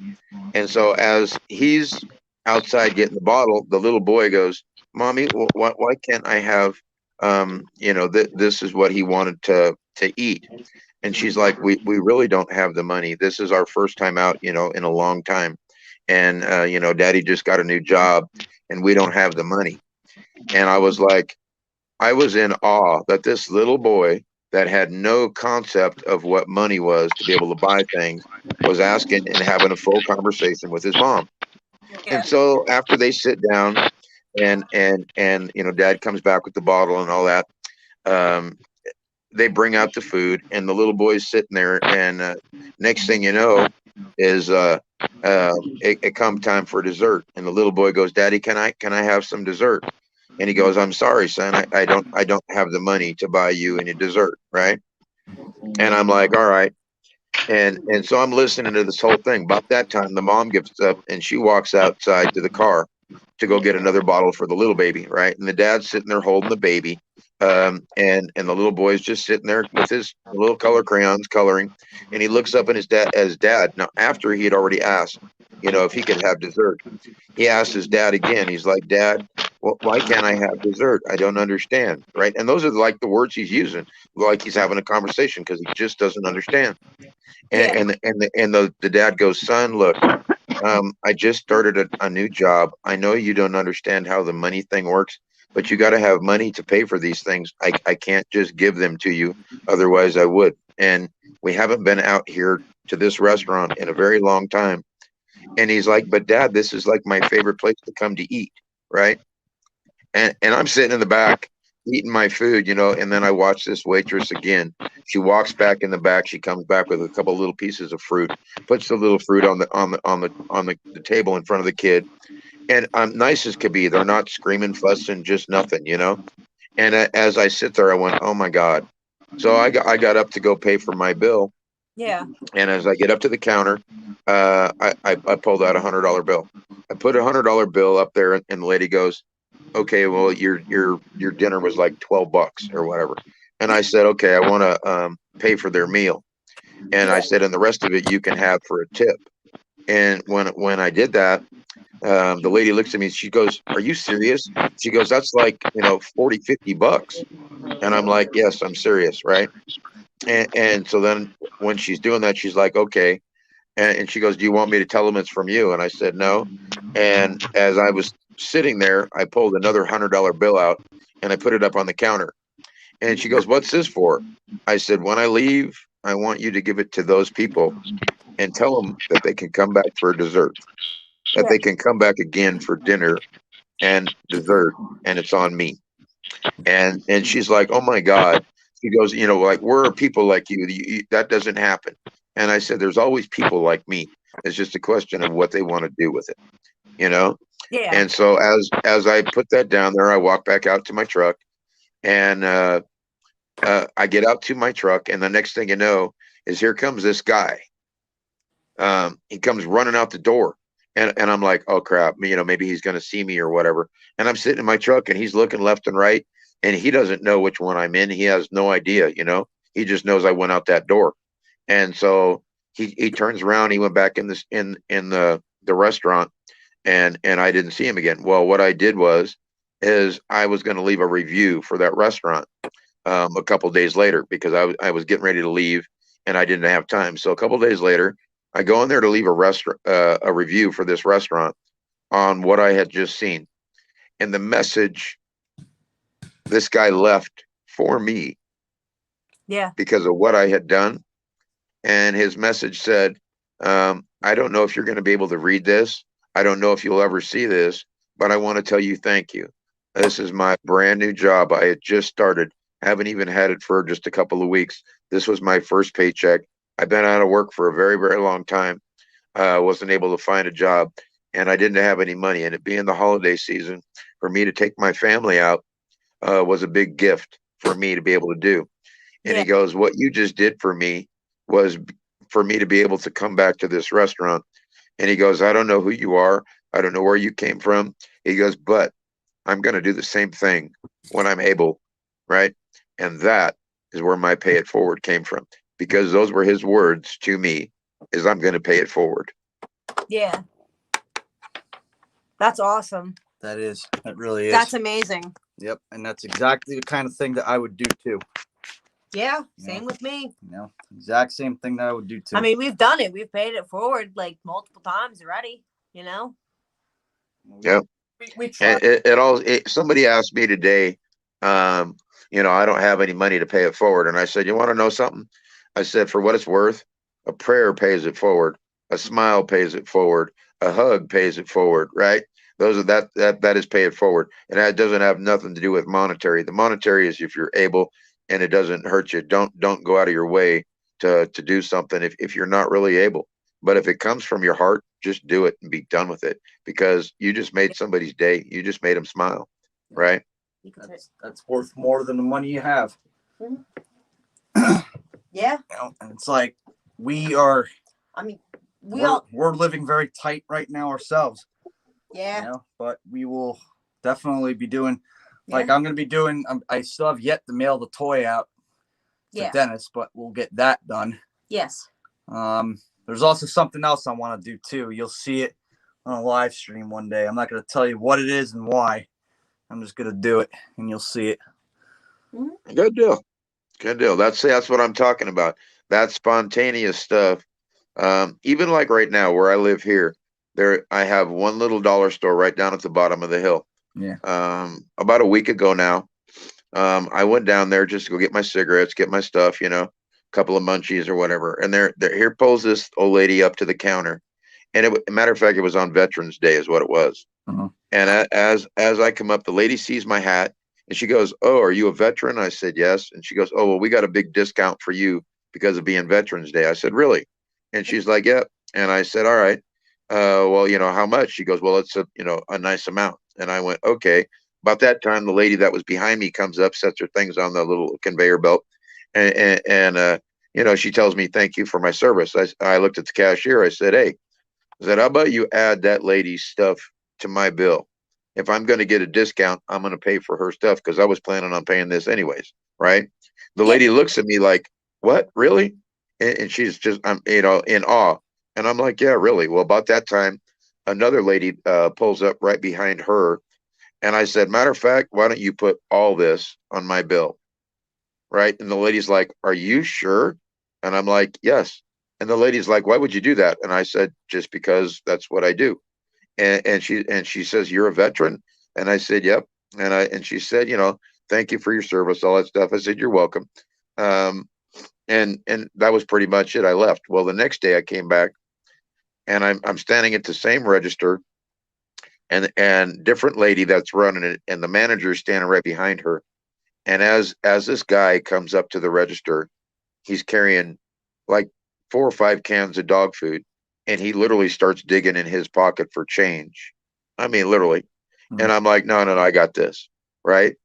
And as I'm sitting there, I went, you know what? I'm gonna go a little bit further than that. I pulled another $100 bill out of my pocket, and I set it on the counter, and I told the lady, I said, those are for the next 2 people that come in this store. Their bill is paid. It's on me. Wow. That That's is awesome, awesome. man. That is really awesome. That's awesome. That really is. God bless you, man. Really. You have a very good heart. Yeah. Yeah, that is what that is. I mean, don't I mean, I'm not saying I'm rich, I've got money, this, that, and the other. It's just what comes to my heart. And it doesn't matter if I'm at a drive-through. When it comes to me, it's gonna happen. You know what I'm saying? It will happen. I walked up to an old man on the street corner many years ago. I had just got my income tax back, and I got a $6,000-7,000 income tax return. And I was taking my wife and my kids out to Red Lobster to go eat. And you already know Red Lobster's a pretty spendy little place, you know what I mean, Yeah. just in itself, right? Yeah, it is. And so as I go to make the right turn to go to the restaurant, here's this old man. It is 110 degrees outside. He's holding his sign, and his sign just says, I want a beer. That's all it says. I want a beer. And I pull up to him. I'm like, what are you doing standing out here in all this heat? He's like, well, my social security check didn't come on time and they kicked me out of the motel that I was staying in. And I don't have any place to go. And after the day and in the little bit of week that I've had, he goes, I just want a beer. Right. Aw. And I went, all right. And so I gave him $1,000, put $1,000 in his hand. And I told him, I'm going to go over to get you something to eat. There was right across the street from the Red Lobster was a Jack in the Box. So the little old man goes over there to the Jack in the Box. I see him walk in there. I'm in the restaurant, sitting down, ordering my food and all this stuff. And I watch the little old man go inside Jack in the Box. He comes back outside, and he goes over and he sits by a trash can underneath this tree that was like barely even partially shaded over his head, right? Yeah. And I'm like, what in the hell is he doing sitting out in this hot weather? He should be sitting inside where there's air conditioning, you know what I mean? And so I was like, I told my wife, I'll be back, and I walked across the street, and I walked up to the old man. I'm like, what are you doing sitting outside? Go sit inside. The restaurant's too damn hot to be sitting out here. And he goes, they won't let me sit in there. And I'm like, what? He goes, yeah, because I smell real bad. I haven't been able to shower, been hot, sweating and all that. And I'm like, you just spent probably $40 on food. Now, this was years ago, mind you, $40 to where you could buy 2 burgers for $1. You know what I mean? Yeah. And he came out with four bags is what he came out with, 4 bags. Yeah. And I walked him right back in that restaurant. The manager walks up to me, goes, oh, he can't be in here. I looked at the manager and I said, excuse me? I said, he's a paying customer. She said, oh, I'm going to call the cops. I said, go ahead. I said, matter of fact, if you're going to call somebody, you call your manager because I need to speak to your manager. Right. And she goes, well, you can't be in here. You didn't order anything. I said, well, how about your dumbass go get me a Coke? Right. And she just looked at me, well, you got to come to the counter. I said, okay, I'll come to the counter. Go get me a Coke because me and this old guy are going to sit right here. So that I sat there with him. He ate his food. I called him a taxi to take him back to his motel. After that, I didn't see from or hear from him ever again. But one of the guys that I worked with went down to the next city, and he goes, you ain't gonna believe this. And I'm like, what's that? He goes, there's this old man as a door greeter for Walmart. He's out there just singing away, singing top of his lungs, just singing. And I'm like, really cool. He goes, yeah, well, I asked him, why he was sitting out here singing. And he told me that he was happy because of what somebody had just done for him. And so he asked, well, what'd they do? He said, I was standing on the corner and this guy drove up, gave me money. I got me something to eat. Then I went and got my motel room. And when I got my motel room, I went across the street to the thrift store, got myself the suits that you see me wearing now with the tie and the rest of it. And I got myself a job at Walmart. And now they can't kick me out of the motel no more. Wow. I had no idea. And when I told him, and he's like, I think that's the old man that you were talking about. I said, maybe so. He's like, well, maybe you should go down there and take a look. I said, no, I don't need to do that. I said, the old man is doing it himself. I said, look at, if that's what he's doing, I said, look at that. That is what that little bit of pay it forward shit does in a nutshell. I said, I didn't have to go tell him to get a job. I didn't have to tell him. I said, I did nothing. I said, I just gave him a hand up, not a handout. You know what I'm saying? Yeah. Yep. So that was just pretty much it. Now I'm making everybody snivel. I know. I'm sorry. That's Nah. okay. Man, it's nice to hear this because, like, honestly, it really is. Like, this is stuff that I do, and this is kind of the things that I do. You all do it. I hate to say it. Everybody does it. It's just now it's in the spotlight and everybody gets to see it and hear it and they see it happening on this platform for all the stuff that we do. Even you drivers, you know, the little bit of stuff that the viewers pay it forward to you. And as look, you guys get a phone mount, you get some earbuds, you get whatever it is, you know what I mean? And they're seeing it live. The stuff that they're doing, paying it forward, they're seeing where it going. It's not like donating to the Red Cross or something. You don't know what's going on with it. You don't see it. This is personal, and you see it. You know what I mean? You see it happen. You see it unfold. You know. I never told anybody this, but you know, I and Arnie, I think you know it between us. Won't share it really entirely, but you know, the star thing and all that, right? You know, we got a little deal out of that, and so basically, all the stars that the fans were sending me, bought a new phone holder for my my truck because the one I had after the Exactly. after that deal. Exactly. Yeah. I Exactly. lost it, and that was a good ass. I mean, that was a good freaking phone holder, and I was kind of pissed. I was upset that I lost it because they never gave it back to me. But and I couldn't believe that. So yeah. So I thought that's why I went on there and went and said thank you to the fans like I did because it really meant a lot to me after all that I've been through this year. It really meant a lot to me. It made me feel a whole lot better too because I mean, Arnie, I told you this already about that, but yep. It's I'm still kind of reeling a little bit on that. Yeah, you're taken back by it because of you being the one that always does something for somebody else, and then all of a sudden it comes back to you, and you're like, "Well, wait a minute, what did I do?" You know what I mean? Yeah. And that's that same thing that happens to me when I watch this stuff through you guys. I mean, literally. Let's see what Brian said. I'm going to pay it forward this coming up Wednesday. I'm going to take the smoke hams to Oklahoma City and feed the truck drivers at a truck stop off Reno and I-40. I know exactly where that's at.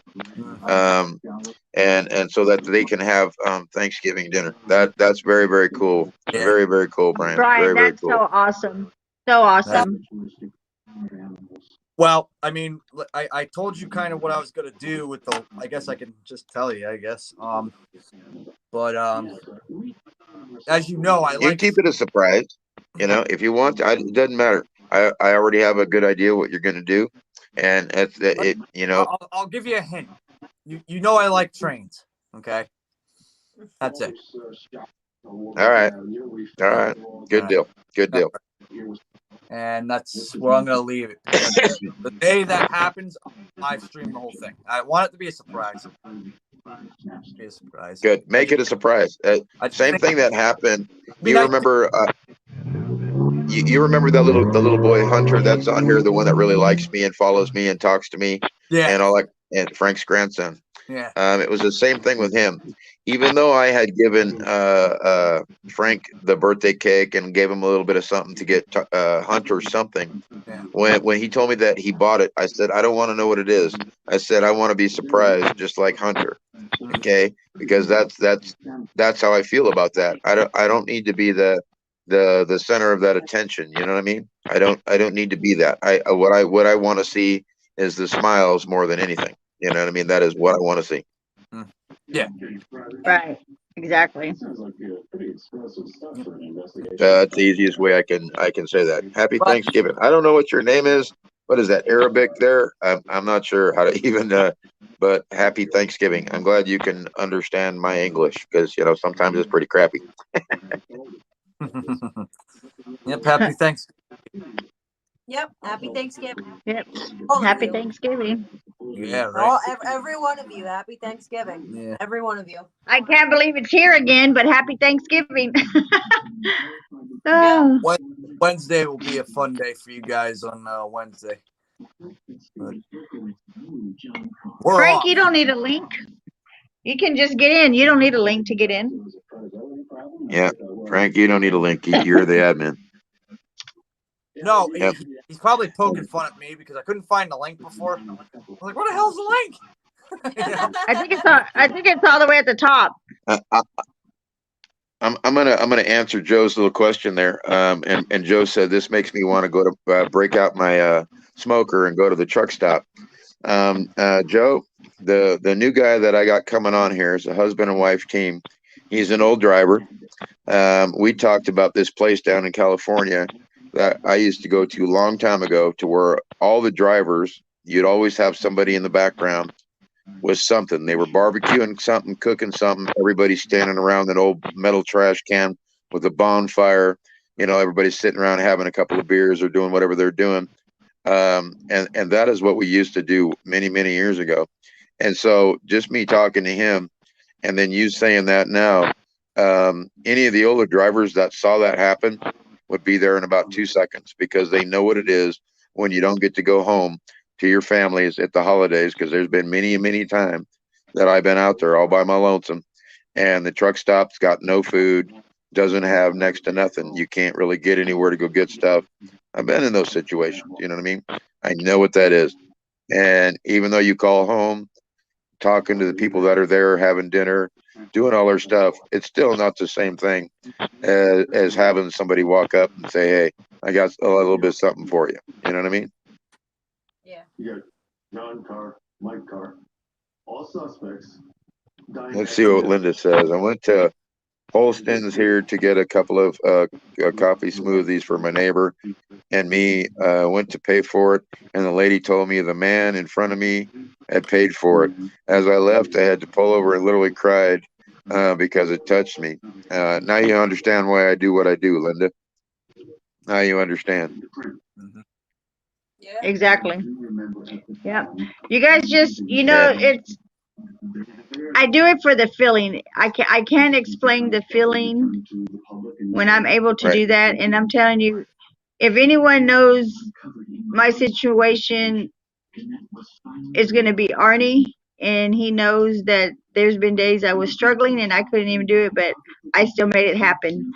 And because it just, even though things were not going right, when I did that, my whole day was better. So, Good. that's why I do it, get it. because it just gives me this feeling in my heart that I can't explain. So, Right. but it's That also portion. a special, more special feeling when you're on the receiving end as well, especially when you're not expecting it. Yeah, unless it's you and Dennis showing up at my house and you shoving money in my pocket and Dennis saying you ain't gonna turn me down, but you're not gonna turn her down, right? Right. Yeah, I was just gonna say that, sometimes me and Britt have some bad days here and there. And today was It's early in the morning. Yeah. Yeah, it was kind of a fun start this morning. But you know what? We pushed forward with it, so I decided to stream today for her benefit, and she literally watched the entire day. I did. Along with every one of you, and that's what made me feel really good about today. Yeah. So I mean, you know, I watched him.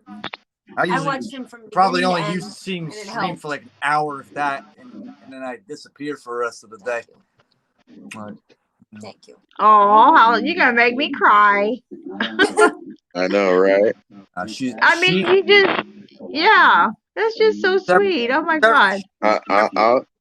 I'll say this: at least you guys have that opportunity to do this, yes. and to where Right.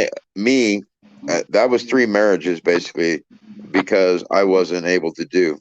Okay, a lot of girlfriends in between, kind of a thing.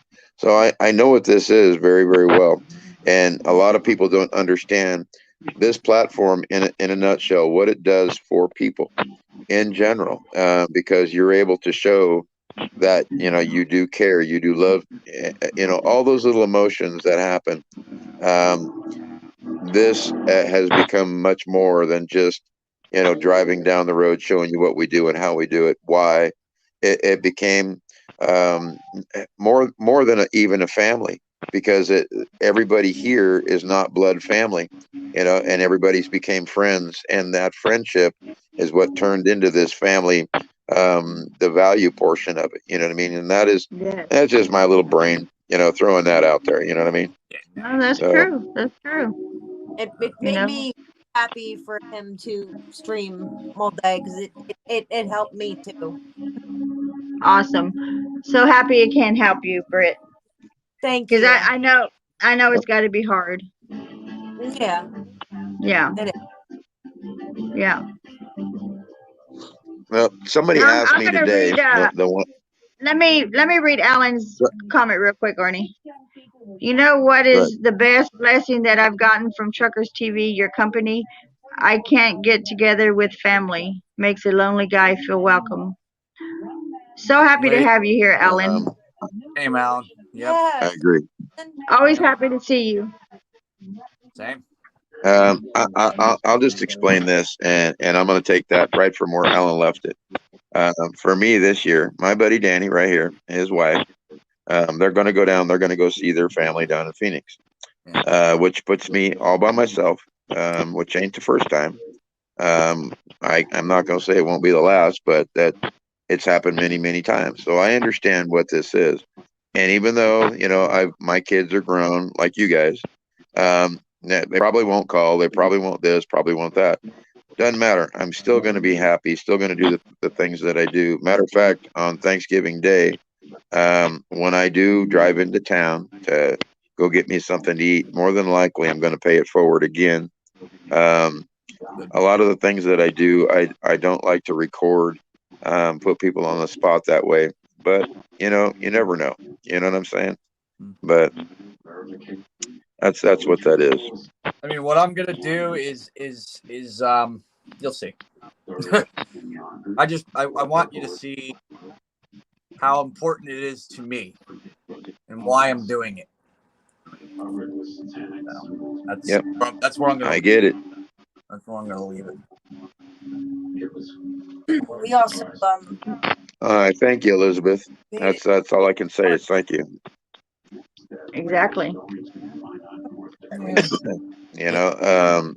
We basically what we do here is you're supporting everybody in a positive way, whether you know it or not. All the uplifting comments and congratulating somebody on what they do, the things that they do, the way they do it. That puts a lot of how can I do this? It's like making somebody self-confident in the things that they do because of just a thank you, the you're welcomes, the please, all those things being the courteous portion of it, really, really does encourage somebody to get up and do something that they probably would have never done otherwise, Right. So this happens. So I got something to tell you that happens I don't know, maybe a couple years ago, I'm in South Carolina with my mom going to visit, my family, right? We pull into this truck stop, right? It's a gas place, and there's a homeless guy, and he had two dogs, right? Now, I'm Right. standing there with my mom, and I'm like, you know what?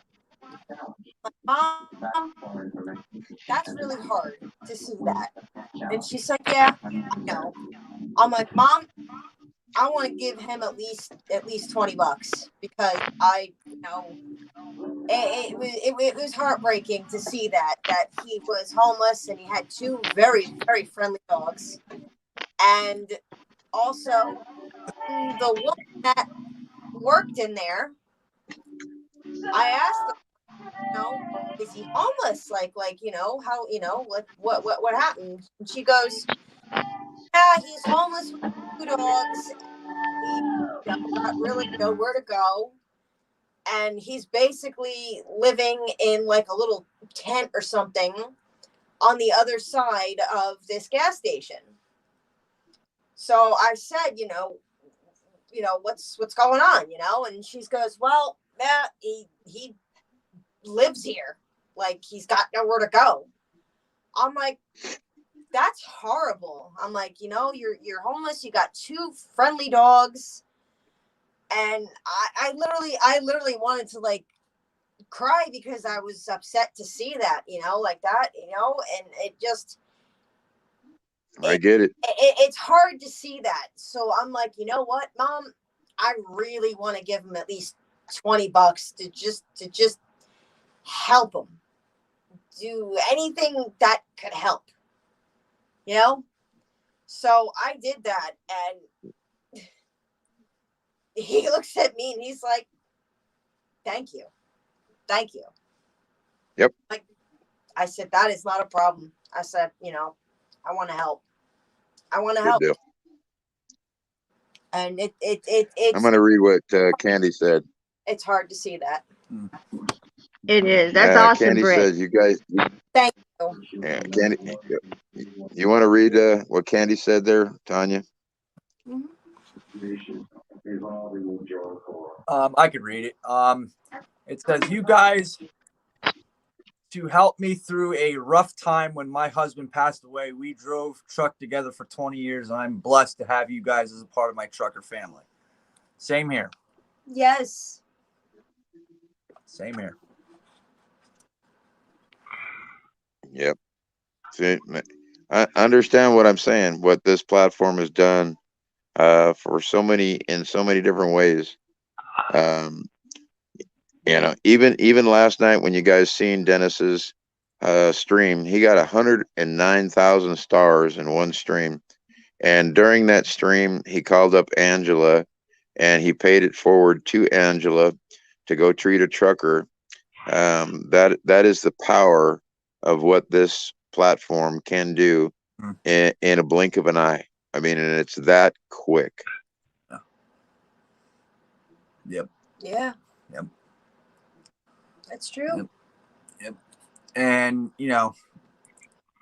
like I said, it goes back to why I joined Truckers TV, not only to showcase what I was doing and do, but listening to all you guys and hearing what the things that were being said, it's like I wanted to be a part of it because I felt like it was going to do, and it is, me a lot of good, and it had. Yeah. Yep. You help. I agree. Because, it's like having a whole nother set of eyes, boss, whatever you want to call it. Like I need help with something, I can easily call one of them up and be like, hey, I got a problem, or hey, I'm having a shitty day, and one of them is going to talk to me, or like with my when I had that deal, Dennis called me right away, and Yep. Dennis, I think, talked on an hour. I'll tell you this from your deal, because that I'm part of the 360, right? Yep. And that I can see. So I saw through that exactly what happened, right? Yep. And I knew from that point what had happened. And even after that, I had to Google and see exactly what happened. Yeah. Right. So I did know, and at the same time, so did Dennis. Yep. And that we were the only ones that knew. Okay. Yep. And I believe we still are. Yes, you are. And you know, you helped me out, comforting me and all that, and I appreciate it. I appreciate it. That's all I can say about that. I also, you know, appreciate, you know, like you always, you know, talking to you and having, you know, people help you out and talk to you and make you feel good. You know, that makes me happy too. And you let her. Thank you. Yep. And you let her be Welcome. and you let Britt be a part of this. And I am very, very grateful to be a part of this. so. All right. Could you imagine? I'm going to use this in a kind of an abstract way, but Yeah. if you were not, if he was a part of this and you were not, what that in my mind does is separate a family atmosphere, family orientation, Yeah. To make the husbands and wives, boyfriends, girlfriends, all of that a part of this, because in real life that's what you are. And if they're able to see the things that you're doing and communicate with you on a regular basis, whether it's through a live stream, through a text messages, through the bullshit we do in the admin chat, all that kind of stuff makes your day a little bit better. You know what I mean? Because of the things that we do and the way that we do it. It's that simple. It really, really is that simple. Nothing has to be hard about anything that we do on Truckers TV. And it's like, I'm going to use Tanya's example. If it's meant to be, it's going to happen. Okay. And so that is a core concept that I use all the time, that I've used for a little bit of my life. You know what I mean? That's just what I believe. You know, when it's right, it's right. You know, and you can't undo it.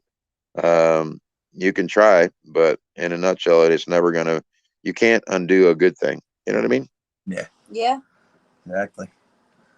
Exactly. Well, like I say, I can't say it or stress the matter enough, but I can't thank you and thank you enough, and more and more and more. Really. Same with me. Same with me. Oh yeah, absolutely. Yeah, you're welcome. But, so hey, Arnie, you don't have an update for Rhonda, do you? No, I haven't heard from Rhonda all day. I've texted her. I tried to call her. She has not been on all day, so I don't know what's going on. But because I am listed as her next of kin, like I had Frank do last night, which put a lot of stress on me, she gave me the power of attorney to unplug her from life support if something bad does happen. I've had to do this twice before in my life, so if it does happen, I'll make those decisions when it's time. In the meantime, I've told her to get better, to eat food. I've given her a ration of shit like no other. I don't even want to go there. And she's like a little baby sister, older sister, baby sister, whatever you want to call it. She's still family to me. And even though she has nobody left, I feel very, very honored that she would give me that that title, or whatever you want to call it, the power to do those things. But at the same time, I'm very, very sad that she had to go through the things that she's gone through, which I have been through the exact same thing she's going through right now. So I know exactly what she's feeling and going through. From that, if I do find anything out from her, I will let everybody know. As I did like last night with Frank, she gave me permission to do what needs to be done if something does happen, and I will go that route if need be. And I did read that message to everybody on the live chat as well. Thank you, Frank. I appreciate that. I after I posted that, I literally I couldn't. It got to me too much. I couldn't take any more. I just couldn't. I had to get my thoughts together on those personal issues from right there at that point, because that's an overwhelming thing when somebody says, I want you to do this if this happens. I want you to do this if that happens. Can you do this? Mm-hmm. And all I could say was yes. I'm not gonna pussyfoot around the subject. I'm not gonna not do what somebody asked me to do. And so I'm thankful that she chose me. But that it is what it is. You know what I mean? So I'm going to say this, you guys just put some prayers out there, because that was the only thing she asked for. She doesn't need any monetary support. She doesn't need any financial support. She has a lot of stuff in her own thing, simply because of a couple of reasons. Number one, I got her started doing this job that she's doing. So she's been able to make money. She's probably made more money now than most people have made in a year. She has things set up on her end already, but somebody has to make that decision, and that decision is what she gave to me. So that plays really, really hard on my heart. You know what I'm saying? Yep. Yeah. Yep. We will definitely keep her in prayers, and Yeah. you as well. Yeah, definitely. So, as some of them know that was on there last night when I read it to them, they'll probably tell you as well, Arnie. I did get choked reading it, but I got through it. Yeah. I really, I just could not. I couldn't do it. I mean, I really couldn't. When somebody passes away like that and they're on life support, you actually have to say the words. They have to come out of your mouth that you give permission for them to unplug somebody from life support. If you have never had to do that, that is a very emotional thing, and it becomes kind of traumatic in some aspects. I'm not one that is afraid of dying, because I already know my time is limited, and I pretty much know how long I got left. And with that, I'm going to enjoy my life. You know what I mean? I'm not going to let those things get me down. Never, never. I'll say that even though that, I've only got so many years left, and I don't need the pity party. You know what I mean? I know where I'm going to be when I'm gone. At least I hope so. And whether you believe in God or not, I don't know what else to tell you, but open up your Bible, start reading. If you think it's a joke, I'm sorry. Take it to heart. That's what it's there for. I'd rather be right about believing in God and Jesus and the rest of it than be wrong. Yeah. So however you want to look at it, and however you want to, I'm not a preacher. I'll leave that for Jerry.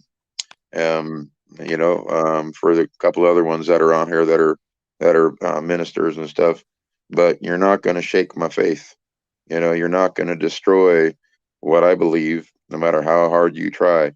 Because I look at it like this: there's two choices in the world, good and bad. Pick one. And which one do you want to be? Yep. Right. That's true. Yep. That's true. Yeah. Hi, everybody out there that said hi to me. Hello. Hello. Well, I don't like to interrupt when people are talking. no, you're good, Frank. You're good. You're good, Frank. We're gonna head out, but I just want to again, Arnie, thank you for the stories, and thank you for everything that you do. Really. Yes. Really. Thank you. You're welcome. Hey, we're partnered with the Weather Channel, guys, and after they get Dennis all situated, we'll start working with you other drivers, with the producer. That's the things that we've been talking about in the background. Yeah. So understand, there probably will come a time where I'll get a hold of you and say, hey, you're in so-and-so. The weather guy wants to talk to you. This is what we're going to do. I'll walk you through everything that needs to happen, just like I did Dennis. You know what I mean? So just give it time. That's what I'm working on. Yeah. Yeah, that's cool. Yeah. Cool. Yeah. All right, guys. Well, listen, all of you Thank have a you. good. Thank you, Matt and Britt, for joining in with us tonight. I really appreciate it. It was good to have you guys here. You're welcome. Of course. Thank Yep. you. Yep. And, Don't be strangers. I know, right? We'll be around tomorrow. Yeah. But I am gonna watch, Well, you guys, watch the Birds kick the Saints' butt. So can't wait. well, you guys enjoy your day together tomorrow, okay? Alrighty now. Thank you.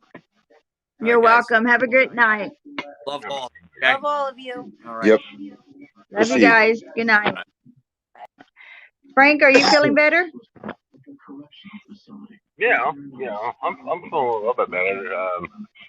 I had to get a few things done around this house today. That's come I wasn't on. As Arnie knows, I'm getting a brand new patio put in. Nice. They came back. Yeah, they came back today, guys. Did a little bit of. I think I had to do a little bit more jackhammering. So it won't go through me not to come I wasn't on. Because I didn't want nobody to hear that and everything. So they got all that done. They got it all leveled out. They got the barbed wire put in. They're going to pour the concrete first thing Monday morning. While they was working on that, it was a good time to go out there and get the yard and everything cleaned. Get my gutters cleaned out and everything today. Because after Monday, the weather's supposed to get pretty cold and kind of nasty the rest of this week. So, that's how come I'm wanting on today. I don't want everybody to hear the jackhammering, and not, I don't want to be annoying everybody and all that. Yeah, it's not annoying. Well, the jackhammering would have been. Yeah, jackhammer thing could be, I'm not going to say it's a bad thing, but a little bit of pounding never hurt nobody. Huh? Well, I was going to start one after, I was going to start one this evening. So after everything was done, I came in, I took a shower. Gave Hunter a bath. My wife gave him a shower. Hunter, he went to sleep. I was coming in the kitchen. Hey, there's a Christmas tree. Ooh, look at that. That's pretty. Oh, how pretty. So I was coming into the kitchen, getting ready to sit down and to start a stream. My wife said, "What are you doing?" I said, "I'm going to start a stream, because I've been home because, we've been out there working." And she says, no. She says it's playtime. So when it's playtime, Sucker TV, I'm sorry, guys, it don't exist. You know what I mean? It's playtime. Kind of is, really.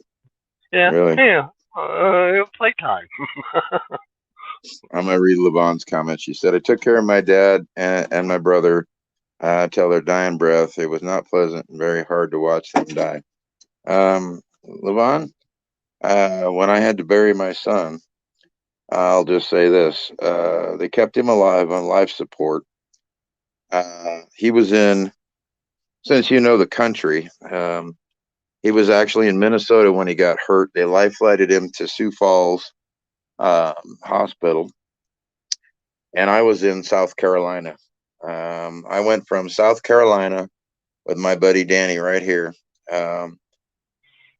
From then, we pretty much team drived all the way up to Nebraska, Missouri, Nebraska. And I got out, was going to get on a bus in Nebraska, paid for my ticket, and the bus drove away. And when the bus drove away, they didn't even announce that the bus had came or anything. So there I was just sitting there, and the bus drove away. I didn't know what I was going to do. My buddy Danny, right here, his daughter, the first one that passed away, she lived up in North Dakota. She came and she drove down from North Dakota.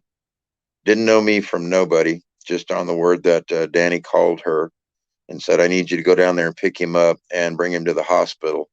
And so she did, and picked me up, drove me all the way there.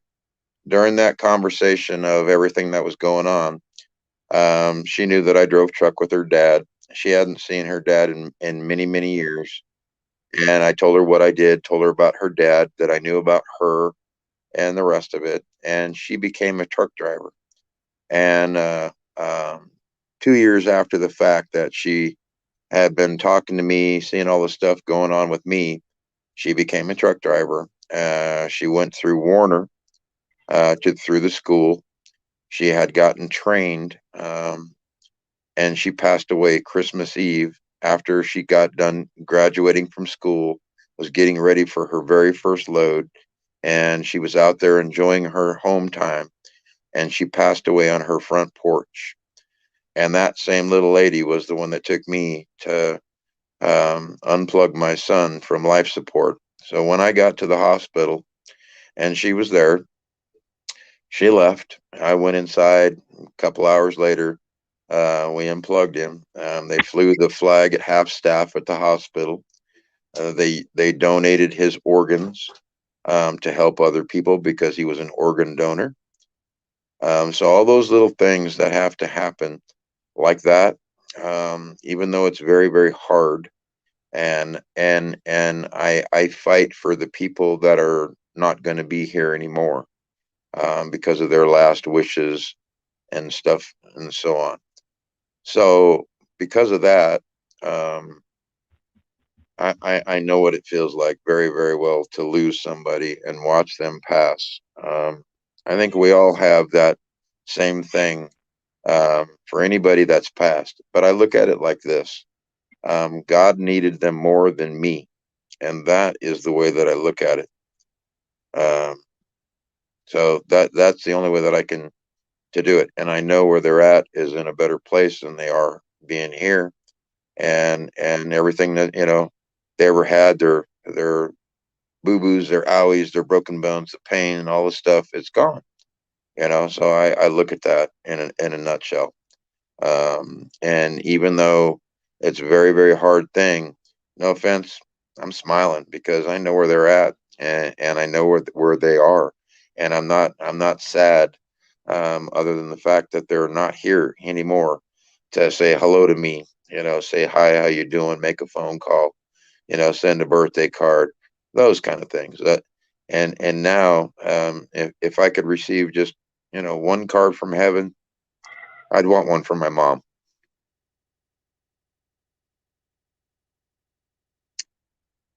Ugh. No, man. Can't make me snivel again. Why is it every time I get on here I start fucking sniveling and shit? What the hell is wrong with me? You got me sniveling. Shit. Tanya, get the damn box of tissues. I'm gonna need like 4. We got stock in this company yet or what? I don't even know. This is like, oh shit. Best in that. But literally, that's what I do, and that's the way that I believe in the stuff that I believe in and why. And that's just me in a nutshell. I don't know why I'm this way. I don't know. Other than my mom taught me well. She says you clean up pretty good when you shave. You'll be all right. That's the box. Yeah, that's mom. There's my Mountain Dew for you, Frank, right there. There's my Mountain Dew for you. Yeah. Yeah, I got my phone. Lord. Is Kenny McGraw still in here in the chat? I'm not sure. Tell Dennis to drop up a case next time, huh? Oh. He better just leave the trailer because we need more than just a case. Oh, Lord. Well, the reason why I'm asking is because I know that Kenny said something. Excuse me. Something I think the other day or the day before that he would like to do a live stream. I think either the day before Thanksgiving or Thanksgiving, just to say, hi to everybody. So Oh, okay. I wanted to get with Kenny on that to see when he wants to have that done. So Yeah, we can yeah. that way I can get it set up for him, and we all can just jump in and whenever the day that he wants to do it. So. Yeah, that'd be good. Yeah, and Kenny's and he is in the room. He is listening. Oh, okay. He's supposed to be lying there with his wife. Now, Kenny, Okay. I told you, Kenny, listen to me now. Roll over, give it the touch, Kenny. You know what I'm talking about now. You know what I'm talking about. Give it the touch, Kenny. Come on now. Come on, Kenny. Yeah, give it the touch, Kenny. Yep. Yeah. Wait a minute. Let me do the wink. Let me do the wink at you. Come on, wink at you. Come on, Kenny. Get it going now. Come on.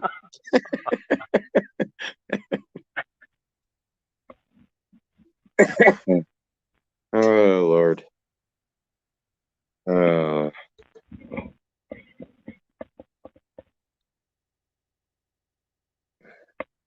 Yeah. I actually believe that, Deborah. I really do. It's kind of it's interesting that you should actually say that. Even with Randy, yeah. And I'll say this in a nutshell. No more days of being sorry. No more days of grieving. No more none of the bad stuff. Okay. No pain, no suffering, no nothing. Okay. I think you guys have heard me tell this story. About me walking into a truck stop, and there was this young kid behind the counter. And as I get to the back of the truck stop, they're loading up the shelves and everything, and this lady and me just start talking, and I'm all laughing. And as I get to the counter, the kid looks at me and he's like, how can you be so happy? That was when my dad had passed away. And I literally, I didn't know what else to say to that other than two things. I said, you know what? I said, find your happy place. I said, whatever that is, find a good memory that you had with them and hold on to that and start remembering all those things that were good. Anything, I don't care if it's you stubbed your frickin' toe and he was laughing his ass off. You know what I mean? You find that you're sticking a Twinkie up your nose and you got it stuck. You know what I mean? You find that little happy place, whatever that is, that memory. I don't care if you were kids or they were kids and they're throwing toys across the room and you're sitting there laughing at them because they're being that stupid. Okay. When you find that happy place that you had with that person, you keep that. And anytime you start thinking about the bad shit, you just start remembering that this sumbitch was an asshole way back when. This is what he used to do, make my ass laugh at all the bullshit that ever happened. And that little bit of pain they went through for this much of their life, that's not going to outweigh any of the happiness they ever caused me. That little bit of pain that happened, that's gone now. So all I'm going to remember is the happy stuff. Even though I do remember the bad stuff, don't get me wrong, but that's not where I go. I go to that happy place. So even with my son, when he passed away, or my mom when she passed away, I remember me being young, me kicking my sister in the ass because we were playing a slip and slide in the kitchen floor with a bunch of eggs. I put eggs all up my sister's hair, all in my other sister's hair, threw like 2 dozen eggs on the floor. We had a slip and slide in the kitchen, okay? And we were covered in goo from head to toe, okay? And I remember my mom, she just come out and she goes, well, eggs are good for your hair. And I was like, I thought I was dead busted. I thought I was going to get my ass beat. She goes, well, eggs are good for the hair. It just looked to me, it was like, you got to clean up your mess now? Okay. Sorry about that. But I mean, that's what it is. I mean, even my son, he had never, ever seen snow. The first time he seen snow, he walked outside and was just like amazed at seeing snow, and then, we took a bunch of videos and stuff for being back there sitting around the bonfires and all that. And then that same year is when he passed. His first time seeing snow, his first time ever being pulled behind a car with his own shoes going skiing down the middle of a road. Okay. I'm talking about stupid stuff that was fun. Okay. And even though I wasn't his biological dad, I got him into those things to where he could have fun. Okay. Not just sitting around doing stupid shit. I'm talking about open the door, go outside, have fun. Okay. And that is what you always hear me say: open up the door, go outside, go watch your sunset, go watch the sunrise, go get some sun on your body, go outside and take a look. I don't care if it's just the car is going down your street. Open the door, go outside. Right? Period. Go make a memory. And I mean, what kind of memory you got? I sat on the chair today. I didn't get up. That's a good memory, right? Well, shit, yeah. Well, if you had fun doing it, hell yeah, it's a good memory. No Yeah. right or wrong way to have a good memory. But my point is, you got to get up. You got to do something. You just got to. That's it in a nutshell. Go enjoy life. Period. You know. Let's see. Wife had a bad day. Great granddaughter got sick from something she ate, and when they went to town, huh? Yeah, well, food poisoning sucks. And some of those places, I don't think they should be out of business. Well, hey, talk to Tanya about the food poisoning thing. She works at one of these places, being the manager. She knows what's got to be cleaned, that kind of thing. I went to work for a company called Schwann's that makes your pizzas. They sell them at Walmart's. They sell the Weight Watchers. And I was one of those guys that worked in one of these places, whether it was making the meals, cleaning up the floors, any of the stuff, from the ovens to the flash freezer, where they freeze everything. And then you got the little ladies that are out there that come in with a Q-tip and they inspect everywhere, underneath the sinks, the drain pipes, the floors, the walls, the ceiling. They get in there with a Q-tip and they just swab it, stick it in this thing. And if they find any of this E. coli stuff or the other Listeria bacteria crap that to get, that they can shut the whole restaurant down. Shut the whole kitchen down, shut the whole plant down. So all those things. Yeah, I agree, Joe. Sometimes just getting out of bed. I hate to say it. That's what every morning, pretty much when I wake up, I just look up, stand and say thank you. And that's all I need to say right there. That's because I'm here. Now what do I do? Let's see. I was a nurse in a nursing home for years, mostly night shifts. I held more hands of someone dying than I can ever count. I'm not afraid to die. I saw the peace on their faces. That's exactly what I'm talking about, Deborah. I've seen many, many people take their last breath. I really, really have. I have been standing right there many, many times. And so I know what that feeling is. And yes, it hurts. You got tears, snot, and boogers and the rest of it and crying. And I remember one of the preachers one time standing over a friend of mine, and they were preaching, and saying their thing. And in the middle of their preaching, I started laughing, and they all turned and they looked, and I ain't not even kidding. They all turned and looked at me like, "What the hell are you laughing for?" And I said, "Because I remember this time that me and my friend had here going down the road." And I said, we were both on motorcycles. And I said, for what it was worth, I said, I ain't never going to forget this in my life. Both on motorcycles, pull up to a light. And normally you're able to put your foot down to hold your bike up so you don't fall over. Well, his pant leg got stuck in the damn kickstand of this bike that was underneath because his pants were so long. He had one of the flare pants, right? And him and the whole bike fell to that one side, and he's laying there with the bike, and all I'm doing is laughing because he can't get out from underneath of it. And so being right there at his bed, while he's dying, and I'm laughing because I'm looking at him like, shit, dude, how many times have we should have died already? That kind of thing. And I'm laughing over an incident that happened between me and him, and everybody thought I was crazy. And I went, hey, you deal with how you want to deal with it. I'm dealing with it how I want to deal with it. So yeah, That's I mean, right. pretty much it. I'm not a normal some bit sometimes. I really am not. I have too much fun with all the bullshit. You know, It's not. hey, it's not a booger, right? It's It's a booger not. in your nose. No, it's not. It's a booger in your nose. It's It's a not. booger in your nose. That's a booger in your nose. That's a booger in your nose. And it's not.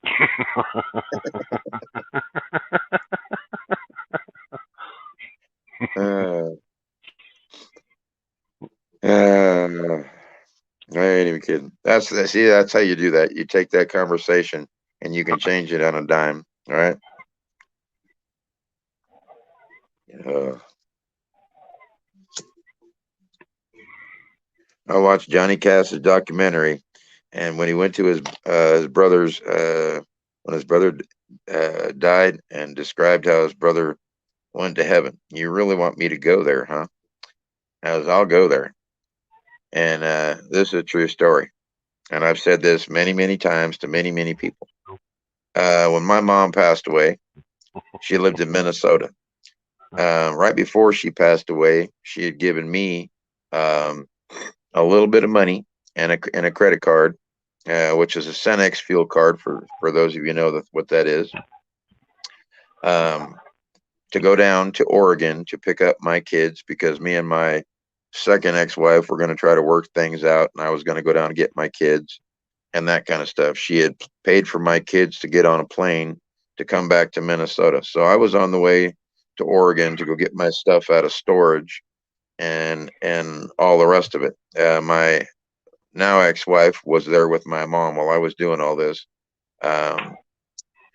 Now, as I get down to Oregon, I'm parked in front of one of our friends' house, and that friend had a storage unit where all my stuff was. And so as I'm parked there, that same day, my son hitchhiked from California all the way up to Oregon, which was about 500 miles. And I didn't even know he was coming. So my son shows up there at the same place where I was, and then we, get to talking, what are you doing here? Why are you here? Blah, blah, blah, all that kind of stuff, because it literally all happened at the same exact time when we both showed up. And so later on that night, my son went in the house to, they slept in there. I kind of just hung out in the van. And when all that was going on, I got this weird, I don't know how to explain it other than just a weird inkling to where, I had to wash the windows on my van. It was about 4 o'clock in the morning, and I didn't understand why.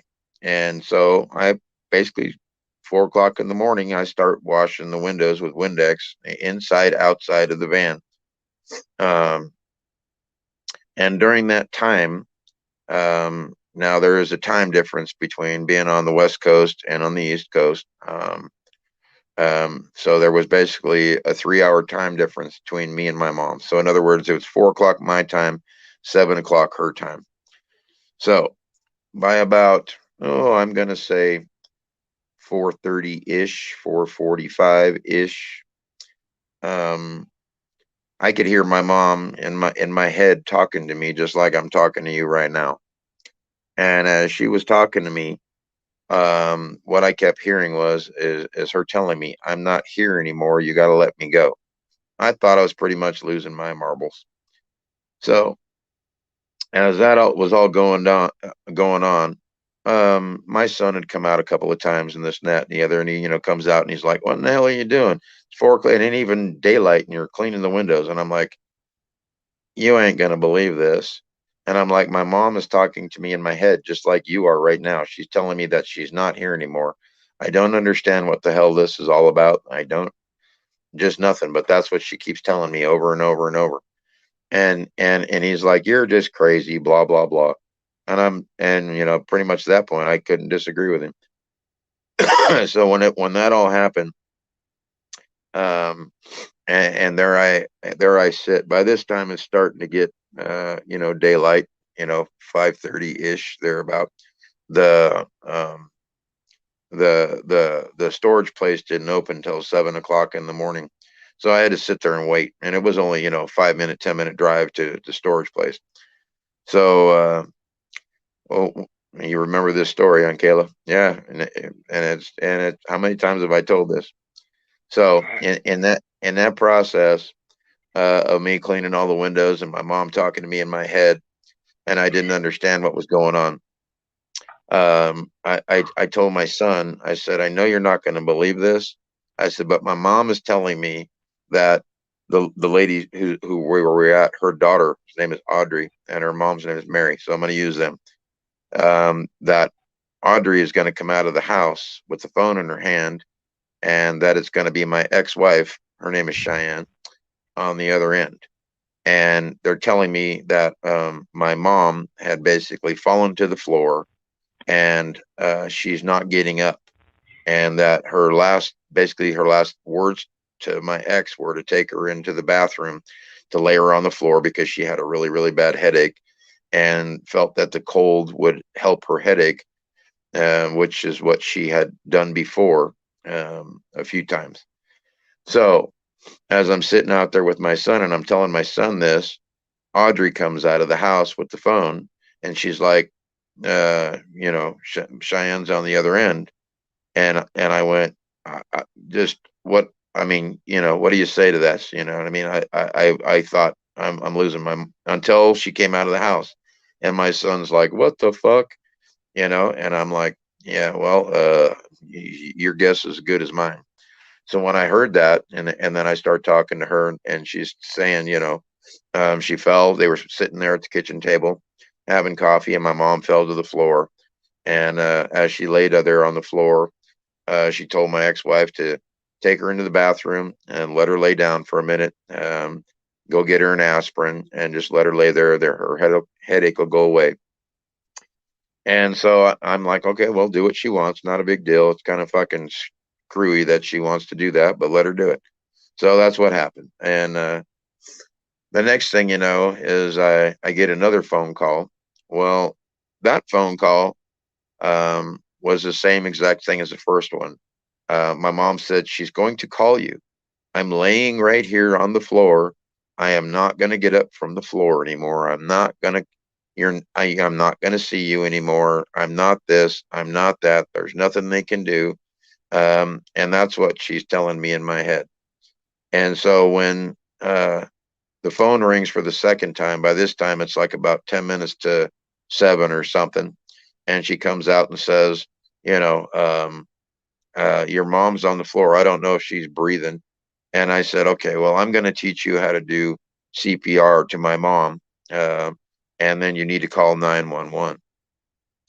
And so I proceeded to teach my ex-wife how to do CPR on my mom. Same time she's calling 911. 911 got the ambulance on the way.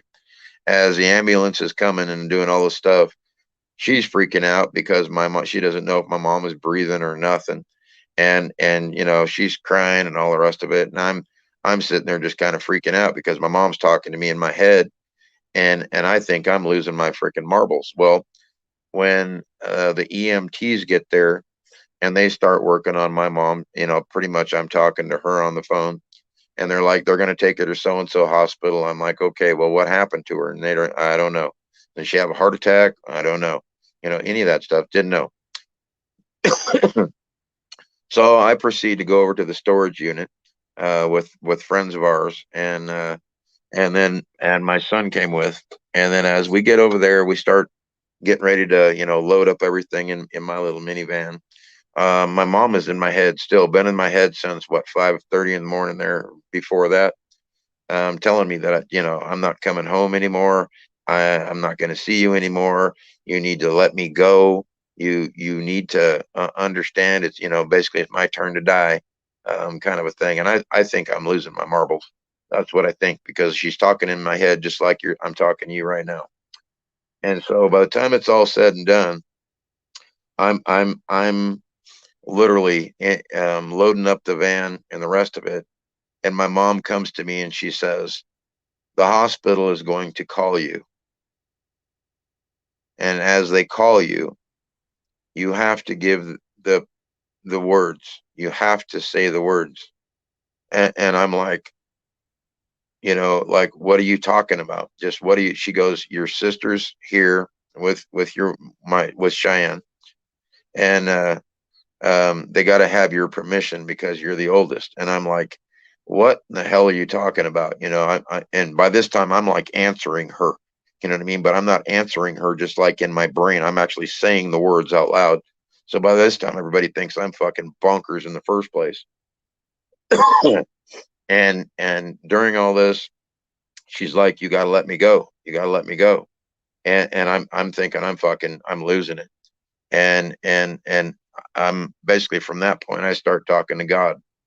If you want to, I I start talking to God, and I started asking God, you know, why are you taking my mom? You know, that's all I got left in the world. I don't have anybody left here. There's nobody, you know, I was doing all this stuff to have my kids, her, everybody back in this, that, and the other, and you're taking it all away. And all I kept asking is why, you know, if there's a God, why is this? Why is that? And the next thing you know, is I'm sitting there, and it felt like somebody put like headphones on both of my ears. That's what it sounded like. And if you put your hand over your ears when you're talking, and you can hear your voice more clearly, right? You can hear it. Well, imagine I can hear all that clear noise. I can hear everything around me. I can hear the birds. I can hear the cars. I can hear the wind. I can hear everything. But when this happened, it was like complete peace, muffled, just muffled peace. But I could hear everything. You know, it was like a headphones. When you put them on, you can still hear everything out there. But that was the sensation, right? That was the sensation. And as I kept asking all these questions, and that peace came upon me, I heard 3 words, basically 4 words. I don't even know how many words. What I heard was, she was mine before she was yours. Those were the words, the exact words that I heard. And from that time, I pretty much fell to my knees. I was bawling and crying. I had shit coming out of every orifice in my body, felt like. And from that point, I got seriously, seriously mad. And I mean beyond mad. And if you've ever seen a chain link fence, they got the 6-foot poles, and they're, you know, they're actually 8 foot long, but, you know, 2 feet of them are buried into the ground. And I kicked that chain link fence. I kicked 1 pole, and 3 other poles along that fence line fell to the ground. And I mean straight to the ground. Everybody that was there with me, my son included, was like, what in the hell did you just do? You know? And I'm like, I don't know. I said, all I know is I'm mad as hell. And I said, I'm telling you right now, I'm so pissed off, with everything. I said, but I don't even know how to explain, because I was even mad. But at the same time, I was like, I didn't understand what was going on. I just did not. And so by the time that was all said and done, I'm walking back to the minivan, and I ended up stopped dead in my tracks. And my son was pretty much with me as I was doing all this. And I looked at him and I said, the hospital's going to call. And he's like, what are you talking about? What in the hell is going on? I said, the hospital is going to come on, is calling. I said, it's the doctor on the other end. I said, they want to hear the words come out of my mouth that I give permission to unplug my mom from life support. And the phone rang. And when the phone rang, Audrey answered the phone, and she's like, I mean, just the look on her face in itself, I knew something was going on, but she didn't. She just handed me the phone. And when she handed me the phone, it was the doctor on the other end of the phone. And the doctor said, you know, asked me if, you know, my name. I said, yeah, that's my name. You know, this is me. And she goes, you know, this is your mom here. I'm just going to let you know what's going on. And she said, your mom had a brain aneurysm. It blew part of her brain from one side of her head to the other side of her head. She's not going to survive this. And there's nothing we can do. We can put her on life support, but she is never, ever going to come out of this. She is never going to wake up again. She's never going to be here again. And I need for you to say the words that you give me permission to unplug your mom from life support. I pretty much just broke down in tears.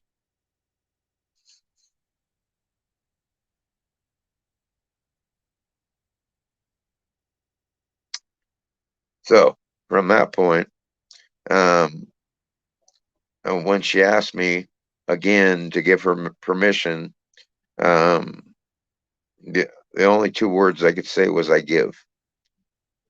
I could not finish that sentence for nothing. Couldn't.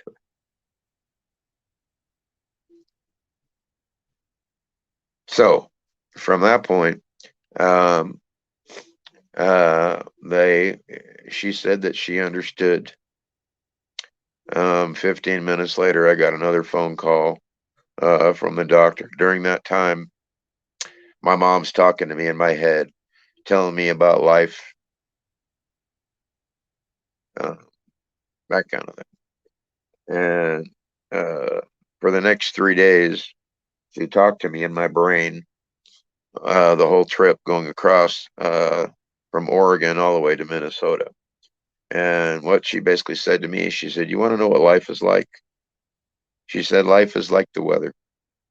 Some days it rains, some days it pours, some days it's nice and sunny, some days it's hot, some days it's miserable, some days it's perfect." So she goes, "That is life."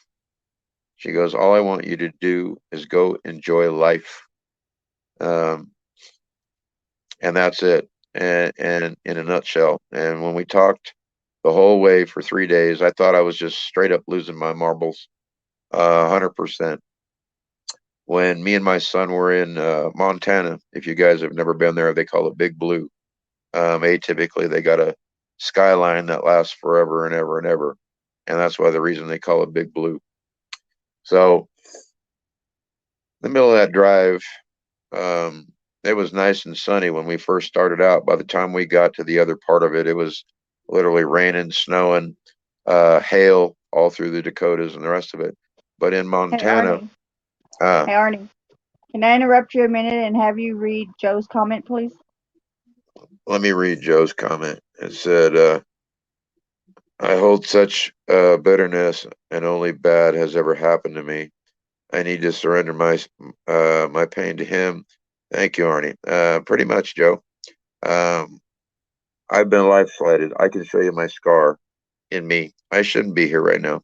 I'll just tell you that 98% of the people that get what I have are dead before they get to the hospital. You got the 2% that actually live. 1% of those actually survive the surgery once they get to the hospital. So I am that 1% that has lived to where I am right now.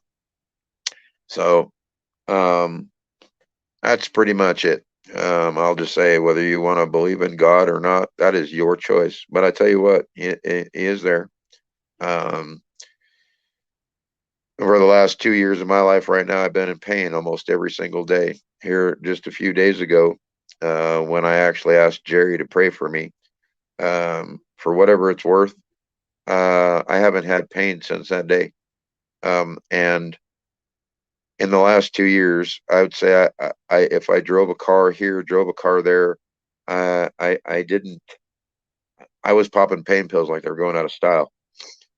The hospital and the doctors accused me of trying to kill myself, and I said, "Well, make the pain go away."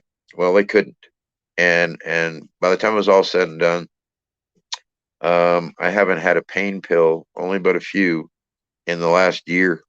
That I can guarantee you because I got bottles and bottles of them in there. Um, no, no.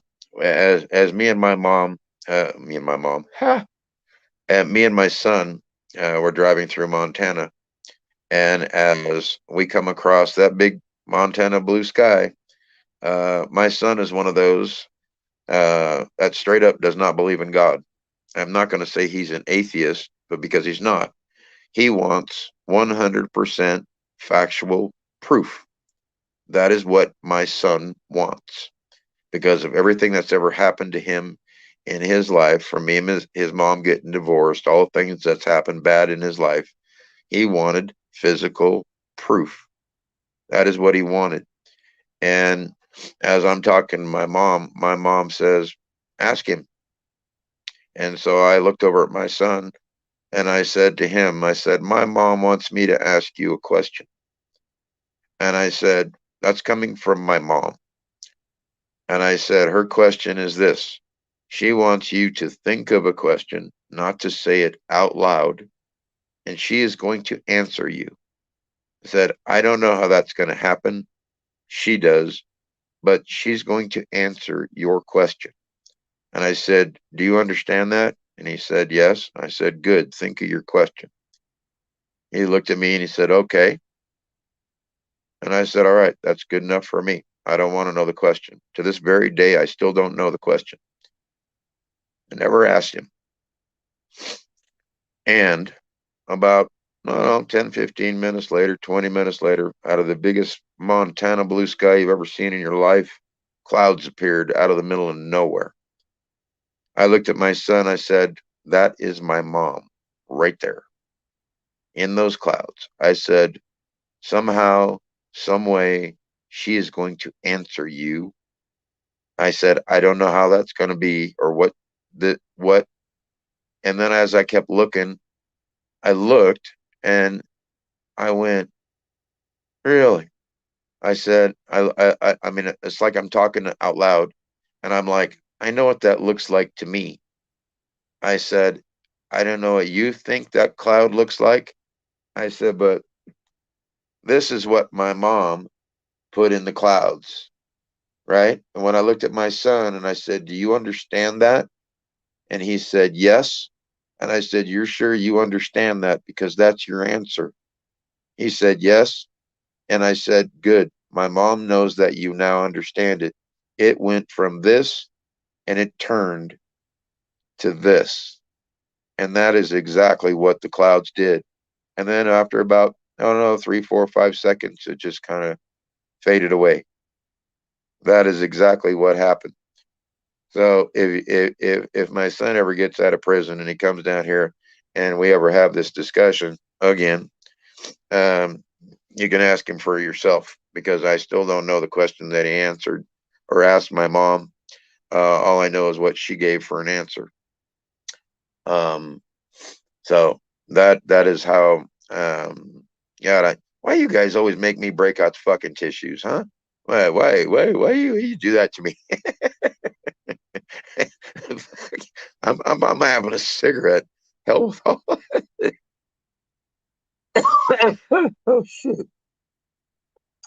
So that was pretty much it for the next 3 Good night, days. Faye. Well, yeah, good night, Faye. I didn't see you leaving. But as those 3 days basically passed, and I get back to where my mom's gravesite is, we have the, getting everything set up for my mom to be buried and all the rest of it.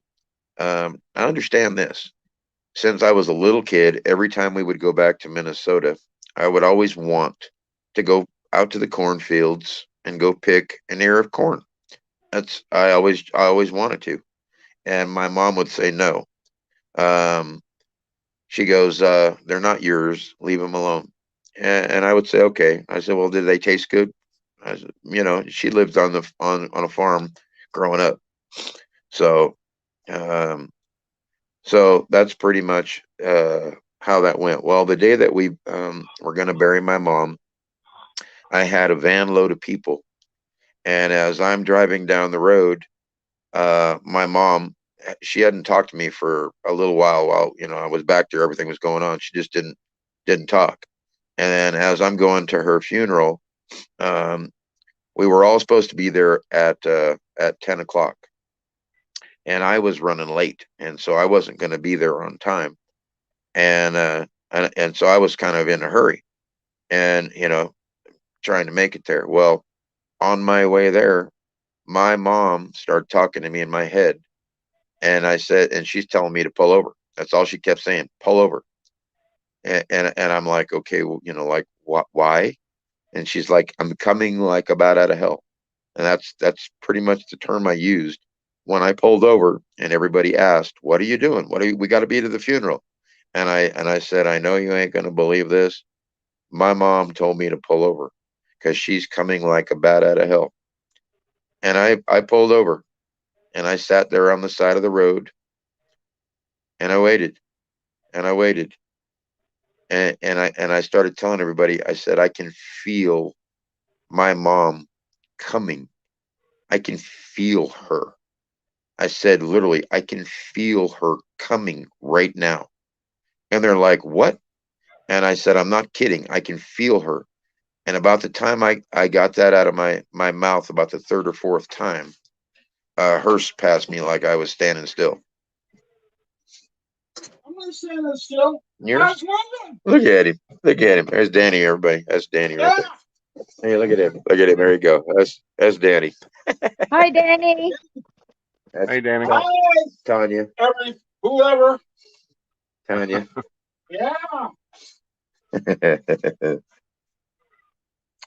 So there you go. All right. Yeah, it's Danny. Everybody knows Danny. Yep. Oh Lord. So, anyways, when the hearse passed me, everybody freaked out.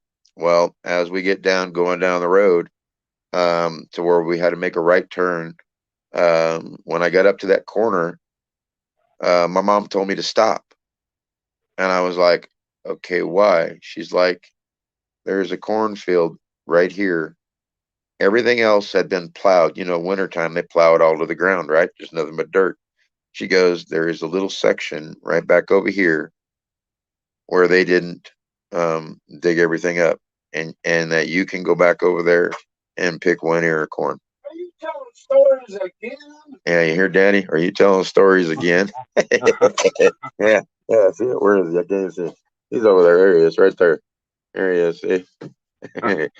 Yes, I'm telling stories again. That's Frank, and Tanya's over here hiding. Yeah. Hi, Danny. You wait. Huh? No, there you go. That's everybody. And there, I don't know how many people are in the room. Let me see. Yeah. Everybody in the bottom. They're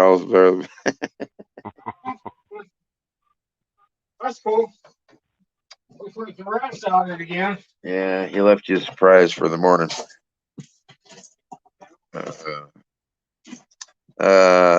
No, Joe. No. No. Yes, yes. No, yes, yes. I guess. You think so? I don't think so. No, Joe. I'm just a normal everyday and you think I'm bullshit. Danny right here, he's heard this story so many times. It's not even funny. When his daughter passed away, um, I was there for her. When my son passed away, he was there for me. When his second daughter passed away, I was there for him again. Okay. So no, I'm a normal everyday person. I always tell Jerry, the pastor that comes on here, I said my life is like the book of Job. If you don't know what the book of Job is, go read it. Yeah, it's in the Bible. And basically what it says is God takes everything away from you. Gets rid of your house, your cars, takes your job, takes your kids, takes everything away from you. But what he wants is the devil to basically make you say that you're going to start cussing out God and blah blah blah. Um, I ain't never done that. No matter anything that's happened, I haven't done that. Even when you heard me talk about my mom, I said I was cussing and screaming at God, right? I said I wasn't like mocking him. I wasn't blah blah blah. I was asking a question because I was pissed off beyond any means, shape, or form, right? Not that I didn't believe in God. I'm like, fucking God, you're supposed to be the fucking God of all this, God of all that. Supposed to give blah blah, heal people. Both, you know. I was going to town. Okay, I ain't even lying. I'm telling you, I was going to town. But that's what it is. That is my life in a nutshell. And even with this big old scar that I got right whole thing right here in my body, and then my stents in my legs and all the rest of it, I couldn't walk 20 feet when I first all happened. I couldn't do nothing. I still didn't get mad. I just kept pushing through everything I've ever done in my life, just like I always have. So, you know, it is what it is. Um, uh, what do you say? Yeah, see, you know, like Robert being there. So me and Robert have had this conversation that we're having right now about what you see and what you don't see. Um, and we've had this conversation on the phone about people, what they believe and what they don't believe, and that kind of thing. And we've gone into depths of the things that I know about the Bible, even though you don't ask me to find, quote you scriptures, because I just know that it's in there. Okay, you find it, I know it's in there. Okay, and that's the way that I look at it. I have many questions, like I told Robert. I said, there's no man on this planet, I don't care if he's a preacher or not, that can answer my questions. I said, I don't care what you think or how you think. There he is, right there. You don't believe me? Ask Robert himself; he'll tell you. How you doing, Robert? Hey, Robert. Howdy. So yeah, that is it. And after that little thing that happened with me, and I picked that corn cob, and I went to my mom's church, where she was baptized, where I was baptized, and all the preachers that they had. Now, mind you, this being a small town, they had Christian on one day, Pentecostal on another day, Lutheran on another day, Catholic on another, all in the same building. And they were all bitching about, because of my mom passing and her being baptized at that church many years ago. They were deciding on what day to bury my mom and put her in the ground. And I had to walk into that church, and I said, you guys, you're sitting all back here. All y'all supposed to be all pastors and preachers and the rest of it. And you're sitting here fighting amongst yourselves about what day you're going to bury my mom. I said, well, today would be that day. And I'm sorry that we interrupted your little schedule for bullshit, but people die. And today's the day we're going to put my mom in the ground. And this guy's going to be the pastor of her service. After it was all said and done, they were in awe that I spoke like that in front of all these big bigwigs, the bishops and all the. I didn't care. Okay, I was there for my mom, to put my mom in the ground, and that's the name of that. And so when it became my turn to stand up at the pew of the church and talk about my mom, what I saw in that audience, just gonna call it an audience, or the congregation, or whatever you want to, however you want to, all the people that knew my mom or knew of my mom, that kind of thing, came to this thing. There must have been 250 people in there. And as I told the same story that I told you people right now, from the time everything happened, there I stood at the pew with that corn cob in my hand. And then I understood what that corn cob was all about. I understood the meaning why my mom said I can now pick that corn cob, because I stood right there at that pew. And the minute I did the thing like I did to you when I flipped you off, and I said, this is what my mom said to my son, my great uncle Dick Pinkney, right? In case you don't know that story, the Pinkneys are related all the way back to General George Washington. They were third cousins. So that means I'm a direct descendant of General George Washington and Charles Cope Pinkney and Charles Cope Pinkney Jr. So as that happened, and I stood at that pew and I flipped that congregation off telling that story, my uncle in the background said, what did you say? And the minute I said, fuck you, can you hear me now? That's pretty much when everybody was in awe that I stood there at the church and did that. And I stood right there at the church and I said, y'all are a bunch of hypocrites. That's what you are. I said, some of you people, you don't even know my mom. I said, and the other ones that do know my mom, the reason that you're sitting in here is because you wanted a day off of work. You didn't come here to do sympathy and condolences. I said, I've heard all the bad stories. My mom has been talking to me for the last 3 days. All you family that came from all over the place. I said, this is like a dog and pony show. I said, all you're going to do is sit here and talk amongst yourselves. I said, you ain't got nothing to say about my mom at all, except that you're sorry she ain't here no more. I said, well, guess what? Sorry ain't good enough, because y'all are a bunch of hypocrites. I said, I know the stories between each one of you, because my mom has told me about every single person in this church. And if you think I'm bullshitting, ask me a question, because I'm going to tell you, because she's going to give me the answer. And I ain't playing with you. So when you start talking about my faith and my conviction and all the stuff that I believe, You ain't never going to take it away from me. You ain't never going to put it out of my mind, out of my thought.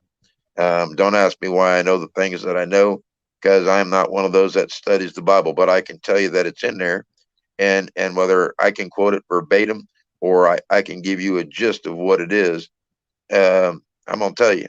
And just like I told Robert, I said, there's questions that no man can answer me. I said, and when it's my turn, I said, I hope I'm able to sit down with Jesus, and I hope I'm able to sit there and have a beer with him, talk about all the things that I want. I said, and we ain't gonna be talking about the past on what happened. I said, I want to know about eternity. I want to know about tomorrow, right? Because if I'm going to be spending the rest of my life with Jesus, I want to know what's going to happen tomorrow. I said, so there are questions that no man can answer, and that would be one of them. I said, so now you want to push my faith in what I believe. We'll go there. How you doing, Robert? Pretty fair. I'll tell you a story about what happened to me. There was a time when my wife had died due to diabetes. I was questioning God, whether she made it or not after she died. And it is totally impossible for a Easter lily to come up out of the ground and be a foot tall just overnight. And I says, God, won't you give me a sign outside this window tomorrow morning, and I want you to let me know whether Phyllis made it to heaven or not. So I woke up next morning and I looked out the window, and there stood that foot tall Easter lily that come up out of the ground. And I've done research, and it said that it was physically or scientifically impossible for a Easter lily to grow that quick, that tall, within that period of time. Mm-hmm. So that being said, I said, well, God, I said, thank you for answering me. And I went right on. And there was another time. I'm going to finish the rest of my story. So as we're standing there at the pew and everybody starts leaving up out of the church, and we're heading back to my mom's grave to where we're going to put her in the ground. As we get back there, I'm pretty much talking to my mom. She's not talking to me. And from that point, when I actually saw what I saw, I've never been a religious person. You know, I've read the Bible once in my life from cover to cover. But I don't ever remember seeing the story or hearing the story, but I know that it's in there. But this is what I saw. As we put my mom in the ground, and my mom just basically, if you want, I'm not going to say I've seen her ascend, but this is the picture that I got was like the picture of heaven. And I'll say this, when I saw the transparency of heaven, and I saw all the different colors, the golds, the reds, the greens, the blues, the purples, the yellows, I mean, all of those colors all in one. I'm talking about as high up as I could see and as far east and west as I could see, because that's the front of what I could see. And what I saw was two big doors on this thing, and they were this size of Jesus, Godzilla, okay? They were the hugest things I've ever seen in my life. And that is what I saw, like in the distance. You know what I'm saying? Like just far away. But it was right here. Does that make sense? It was like, it was way over there, but it was right here. When I saw that, and as I saw the doors open, the doors didn't open inward like somebody opens the door to let you in to something. The doors opened outward, like somebody opened the doors. You know what I mean? They opened the doors, you know, not inward like somebody grabs a handle and pulls. I'm talking about the doors opened outward. And when that happened, I saw what looked like a cloud of stuff, and I could tell that they were like people shaped kind of stuff, you know. And one person came out all the way to where my mom was, and I saw my mom basically stop before she met this person. She stopped, and to me, it was like I got the feeling like I knew this person, and she knew this person. But it was like, why are you the one meeting me, kind of a thing.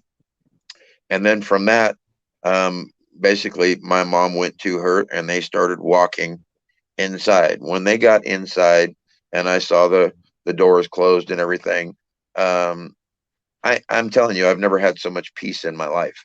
Okay, just never, nothing, ever, anything remotely, anything, right? And because of that, that is what made my faith and everything stronger, like what you see now, and that is what my foundation has always been. Um, and like I say, even like what Robert says, um, in the Bible, it says that yesterday is gone, today is what you got, and tomorrow is what is not promised. But it's what's the term, Robert? Um, I can't think. I can't think. But Jesus is the same yesterday as he is today, as he is tomorrow, and that is where that thing comes from in my head.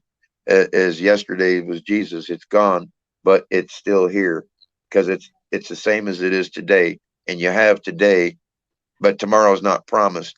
But because you're here today, you're hoping for the things that you do now are going to lead you till tomorrow. I said, and the stuff that you to do tomorrow, it doesn't mean it's going to be promised for you here at all. And so the things that you live for today, you're hoping for tomorrow. I said, but you ain't worried about the next day or the next day. You're kind of just hoping that it'll happen. I said, well, it's not the same thing with Jesus. Jesus was the same yesterday as he is today, as he is forever. Okay. And that ain't never going to change. And that is where my philosophy comes from for that.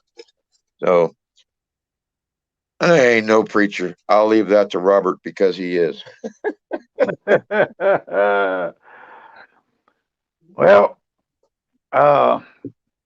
God come to me in a vision one time. I asked him one time when I was praying a long time. I said, God, how did this Noah's Ark take place? I said, I know that there are lots of people that are asking that there was different kinds of animals on that ark that would eat each other. And he says, you know, Robert, he said, I'm glad you asked that. He said, I put all them animals to sleep just exactly like I put the bears asleep in hibernation through the winter. He said, Noah didn't have, and his family didn't have no problem feeding them because they didn't need feeding. He said, I took care of all that. And he said, he told me, he said, those animals was put to sleep, and that way they didn't need any food. And he said, when the land dried up, he said, then we let them out, and they had plenty of food there because I had plenty of food there for them. So, you know, God, you know, can answer things in very peculiar ways, just like the flower and just like the vision. I'm going to expand on what you just said because I had the same question in my brain when you're talking about Noah and the flood, right? Everybody knows the story of Noah and the flood. Everybody knows it. And had all the animals on the boat and had his family on the boat. And there was my question, because what color was Noah's family? Because if they all came from Noah and they were all Noah, does that mean they were all white? Were they all black? Well, if that was the case and they were the last ones here, where did everybody else come from? Well, Arnie, God took care of that after there was several. I think it's the incident that happened after there was several generations raised from Noah. There was several different tribes that God allowed to, spring up, from Noah's generation, because the earth had to start all over again, so to speak, because everything was destroyed in the flood. Right. So that being said, God, did this, and when the Tower of Babylon took place after this Noah's flood, and they tried to build a stairway up into heaven and tried to come up another way besides through Jesus Christ and the blood of Jesus Christ, which the blood of Jesus Christ hadn't been shed then, and they didn't have any, they had sacrifices. It was blood sacrifices of animals, and they didn't give that up to this deal.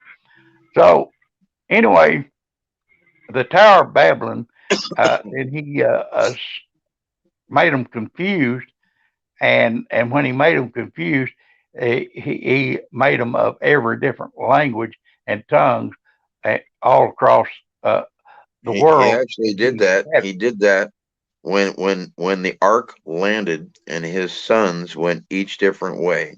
And from that point in the Bible, from what I remember reading, is that the minute they went their each separate ways to the different parts of the lands that they were at, he made them so that they could no longer pretty much communicate with themselves, gave them their own language, and literally, if you want to call it, change their DNA to where it was a white guy and a black guy, and the other one was a Mexican guy, the other one guy was a Chinese guy, and then so on and so forth. And that is what I remember reading from the time that Noah and his sons and their families separated from Noah, and how they went about their business, and that sort of insinuates what they said. But there again, I hate to say this in a nutshell, I wasn't there. So that's one of the many questions that I have that I don't think man can answer, because they're going to be a big argument on every portion of it. And that's what I said. Those are my questions that and I already know by the time I get up there, I'm not going to be asking those questions. I'm going to be asking the questions of what's going on in the future. I'm not going to be worried about, the things that happened to Noah, the things that happened to Abraham, the things that happened to Cain and Abel. I'm not going to be worried about those things. You know what I'm saying? I'm going to be worried about the next forever. This is a concrete deal here. Said for the former things shall not be brought to mind. So Yep. I believe that just as soon as we get to heaven, that all the former things will not be brought to mind. But however, the Bible says you will be known as you're known. So I believe that when I get up there, I'm gonna walk right up to Mother, and I'm gonna say, "Hey, Mom, how you doing?" And I'm gonna walk up to my aunts and uncles that went on before me. I'm gonna say, "How y'all doing, Uncle Cat, Aunt Geneva, I agree, Randy. and how y'all doing?" And I'm gonna say to my twin brother, I'm gonna say, "Hello there, Donnie Lloyd. How you doing there, little buddy?" And so that's the way it is. And they the Lazarus and the rich man parable. It said that may I send my 5 brothers back to warn them that hell is no place to be. And he said, well, there's a great gulf fixed in between you and them. He said, because you can't travel from here to there, or they can't travel from here, from there to here. So, so that being said, the only way you're going to be able to travel into heaven is being bought by the blood of Jesus Christ, and that's it. Yeah, that's kind of the. Well, I'm going to read what Randy said. Randy said, "I don't question God about anything. He knows what He's doing," and I agree. And Christopher says, "Yep, like our bondage, we are going through. He has a plan for me and my lady." And you're actually right. And that's what I'm saying. Those things. I know that He's got a plan, and when I get there, it's kind of like I want to know what the plan is. But I can tell you this from just my experience with my mom passing away. After the fact, and me and Robert have had this conversation actually. And I when my mom came after what I saw, as I was leaving, everybody was leaving the whole entire thing. This is a couple days later. Everybody's going back home. They're doing their thing. I'm taking the people back to the airport. And I said, when I looked up in the clouds, I told everybody that was in my little minivan, I said, that's my mom right there. And they're like, what? And I said, you see the cloud right there? I said, that is my mom. I said, and she is laying on her back. I said, and she's blowing a smoke ring is what she's doing, because she never knew how to do that before, never could ever do that. I said, and that's what I see right there. And from that point, that's kind of where I came to like what me and Robert were talking about. For that kind of stuff to happen, and I'm just going to use it plain and simple, like your John Edwards and all your little psychics and all your little people like that there. Part of that says, you're going to have the false prophets, you're going to have this, you're going to have that. And those people that do that, a lot of them are fake. Okay. And everybody knows it. And at the same time, everything that does happen, if it happens, God has to give that permission. And it's like a chain of command. I mean, you think about this, God, Jesus, the Holy Ghost, that's the Trinity. But then you've got your angels that are up there. You got Michael, and you've got the rest of them. I can't even think of all their names, but you got the rest of them. So it's like a chain of command. You know what I mean? And imagine for anything of that stuff to happen, whether it's this, that, and the other, it comes from God. But when somebody down here wants to talk to somebody up there, yep, you can talk all day long. Whether they answer, that has to be allowed by God. God has to allow that to happen, to make any of that to happen. So that's kind of my philosophy on that. And any of those people that do the thing like the John Edwards and the rest of them, that they can talk to the people that ain't here and all that.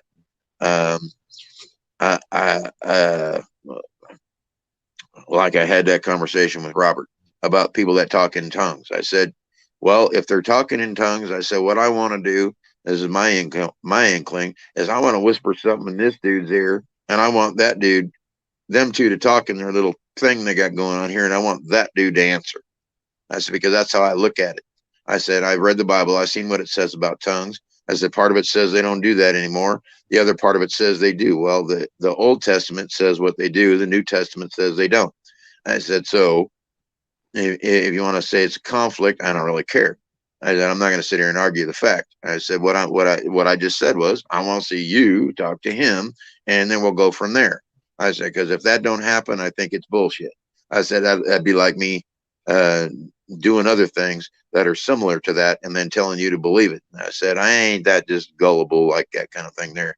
I said, because my faith is very, very strong in what I believe. So that's why I said, I got a lot of questions. Okay. It's just bottom line, And there was another thing if you don't believe in the power of prayer, my brother handed this feller that had one glass eye in his head, and he pulled this glass eye out of his head and tuck and read my brother's driver's license, word for word, on the Yep. front and on the back of it. And then he put that glass eye back in his bear socket, and he read the same thing over again and read somebody else's driver's license. So when people tell me that God don't perform miracles and stuff of that nature, they're going to have to go talk to somebody else. I'll Right. just tell them, going down the road, read your Pretty much it. read your That's the point. lunacy somewhere else, because I'm not listening to it. And Right. and because God said He's the same today, yesterday, and forever. And so if He healed people back then, He'll heal people today. Yep. And that's just plain and simple. So I'm not people, going to sit here and try to second guess what he's got going on, because I'd say it. I'm living proof. I'm sitting right in front of you right now today, and I know 100%.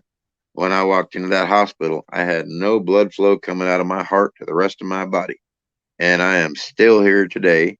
And no, I didn't see any white light, and I know I didn't see this, that, and the other. But I can tell you this: when I woke up from all this, everybody in that little doctor's office, they're all them nurses and doctors and anesthetic guys and people cleaning up all the blood and all the goo and the mess. And I said, I can guarantee this: I made every one of them laugh from the word "go." And I said, so from that portion, I said, when they asked me if I could walk, and I said, I don't know. I said, I can't really this, that, and the other. And I said, so there you go. Hey, I'm not saying anything bad about it, Randy. You talk in tongues, you talk in tongues. I got no qualms with any of it. You already heard me say. I'm not going to sit here and second guess. I said, but what I said is my inkling wants to go, I want to hear you talk to him. I didn't say you couldn't do it. I didn't say I didn't believe it. I just said what I wanted to hear was you talk to him. That was all I said. I'm not going to push it any further than that, because that's where I'm at. I don't, I understand, Spanish. I understand some Tagalog, which is the same thing as Spanish, even though they sound similar. They're different. There's many. Yeah, I don't speak Chinese, but it's a language. I don't speak Japanese, but it's a language. I don't speak Russian, but it's a language. So there are many different tongues. Okay. And that there's no questioning that. And that's the same thing I'm getting at. I'm not questioning it. I'm in my brain. What I just said is what I want to hear is you talk to him and him answer my question. That's what I said. And that's where I'm at. I didn't say it. I didn't believe any of that stuff. I said, but that's what I want to hear, because that's the first thing comes to your mind when somebody starts saying this, that, and the other. It's like no offense, I'm not going to become a snake handler because I watch somebody else do this. I'm not that kind of a person. I'm not going to go, I'm not going to do a Jim Jones thing anyways. I'm not going to go kill myself because they say they're coming, and I'm not, that's not the God that I believe in. You know what I'm saying? I'm not that gullible, liable, or whatever you want to call it. I ain't that kind of person. I believe what I believe. And, when God takes me home, he takes me home. In between now and then, hey, I'm here doing what I got to do. Yep. Hey, good deal. I prayed and it was answered, and all at once it just happened. There you go. Randy, this is what the Assembly of God and Pentecostal people all have taught about the speaking in other tongues, is that it was a way to communicate with God where Satan could not intervene in what the problem was.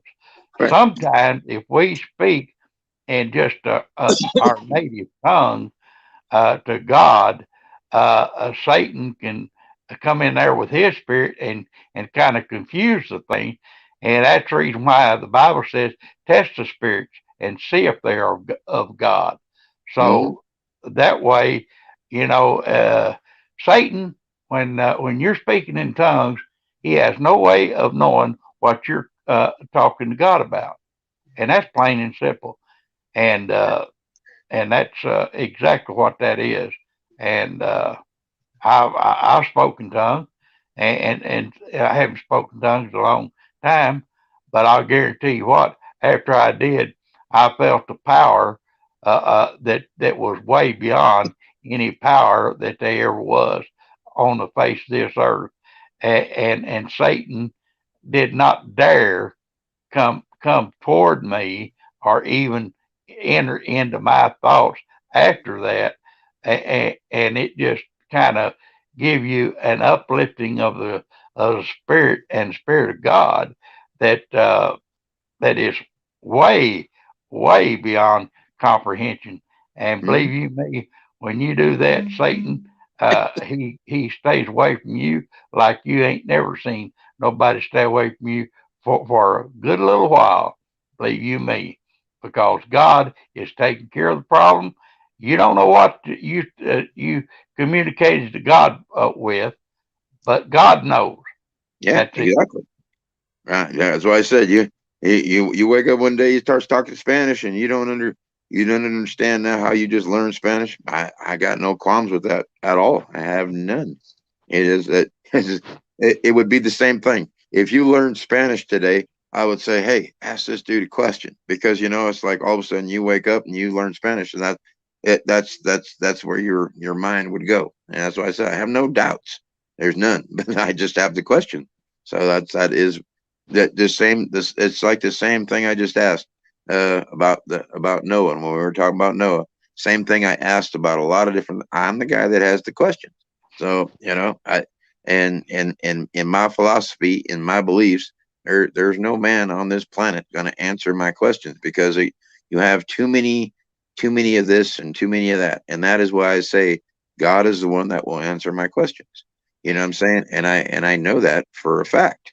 And I'll be plain and simple. I've been to many churches in my day growing up. I've been to all the Catholic, the Mormon, the Protestants. I've been to the Jehovah's Witness. I have been to many just in this country. I've been to many in other countries, and they all have the same basic thing. Okay.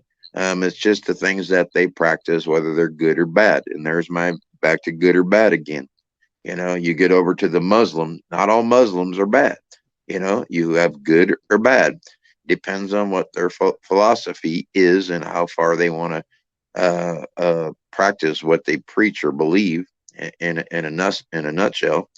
If you've ever looked and you can go look it for yourself, go look at the Quran. The only thing the difference is the Quran versus what the Bible is the Book of Mary.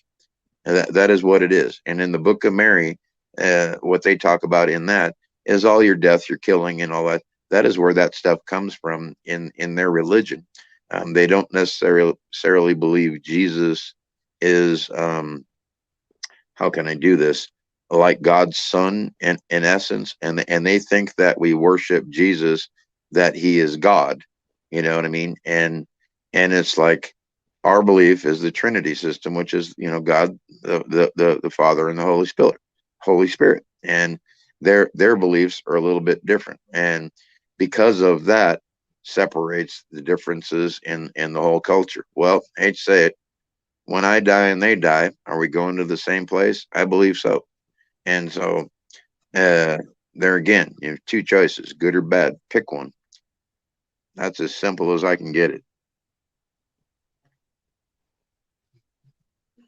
What is it they say, Robert? Not everybody's going, huh? Bible says that there'll be many come in my name, saying, Lord, Lord, I've cast out many devils in your name. And he'll say, depart from me, you workers of iniquity. I never knew you. That's fact right there. Now you understand what I'm saying. You got all them people that sit there and they do that, and they preach it, and some of the things they're preaching are wrong, but they believe it to be true, and trying to get somebody out of the nutshell that they're in, or the things that It goes back to basics. Hot water is hot. Cold water is cold. If you're going to tell me cold water is now hot, I'm going to have issues. You're going to tell me hot water is now cold, I'm going to have issues. You know what I'm saying? So you got, a couple of choices here. It's good or bad. That's what you got. There's no little middle ground, and good days or bad days, you're either still going to be good or bad. You know what I mean? What do I say to that, Robert? I don't even know. I don't even know where to go with that. It's that simple. It's that simple. You know.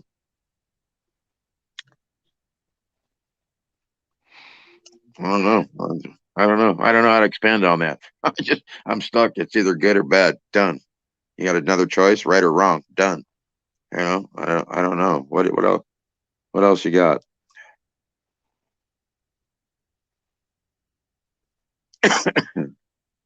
The Bible says there's one Spirit, one God, and it says something else, and one faith. Right. Yeah. And that's it. And I tell you what, people got a question in their mind. What's going to happen with the Holy Spirit that leads and guides and teaches us here on earth after the end of time comes? Well, I believe it's going to return to God, who gave it to us for leadership. And it's the same thing. It says that for our spirit will return unto God who gave it when we die, and to be absent in the body is to be present with God. God, so that being said, when we die and God changes all this system of things, and we get to heaven, His Spirit that guide us will return to Him who gave it, because there will be no need for that Spirit to guide us anymore in heaven, because His Spirit will be omniscient there. Everywhere that we turn, it'll be there, and that's the reason why it's got to return back to God who gave it in heaven. So there is another answer people has probably had in their mind to ask, and it's simple. Well, you can look at everything from history, from the pyramids of Egypt to the Aztecs. Whole race gone. The city of Atlantis gone. You can look at 1,000 different things that have happened in history that we can't explain. They don't know how we built the pyramids. They have 50 million speculations on how it happened. Well, I'd say it 2,000 years from now, they're going to be going, well, how'd they get to the moon? What is fuel? What is the, what I mean? Saying, what I mean? Different times are different things. And no offense, I wasn't there to see the pyramids raised, but by God, they're there, huh?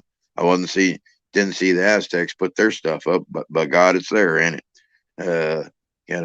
I mean, so you just, I'm not even gonna.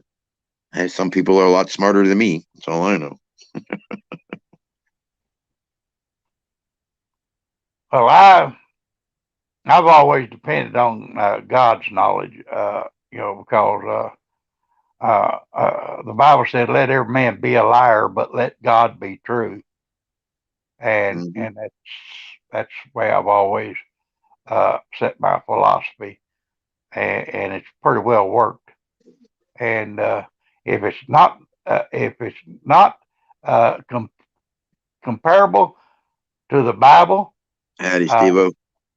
Then you're not you don't accept it. Yep.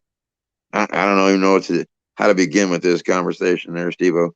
We're just kind of having we were talking about all kinds of stuff is what we've been talking about, and it just kind of led we were talking about the Bible is what we're talking about, and people's faith and what they believe and what they don't believe and that kind of stuff. And everybody from every part of the world has their own thing, and their own kind of belief system. I'd say that at least, and everybody has their own theories on You know, whether it's the Big Bang Theory, whether it's God, or whether it's, you know, aliens or whatever it is.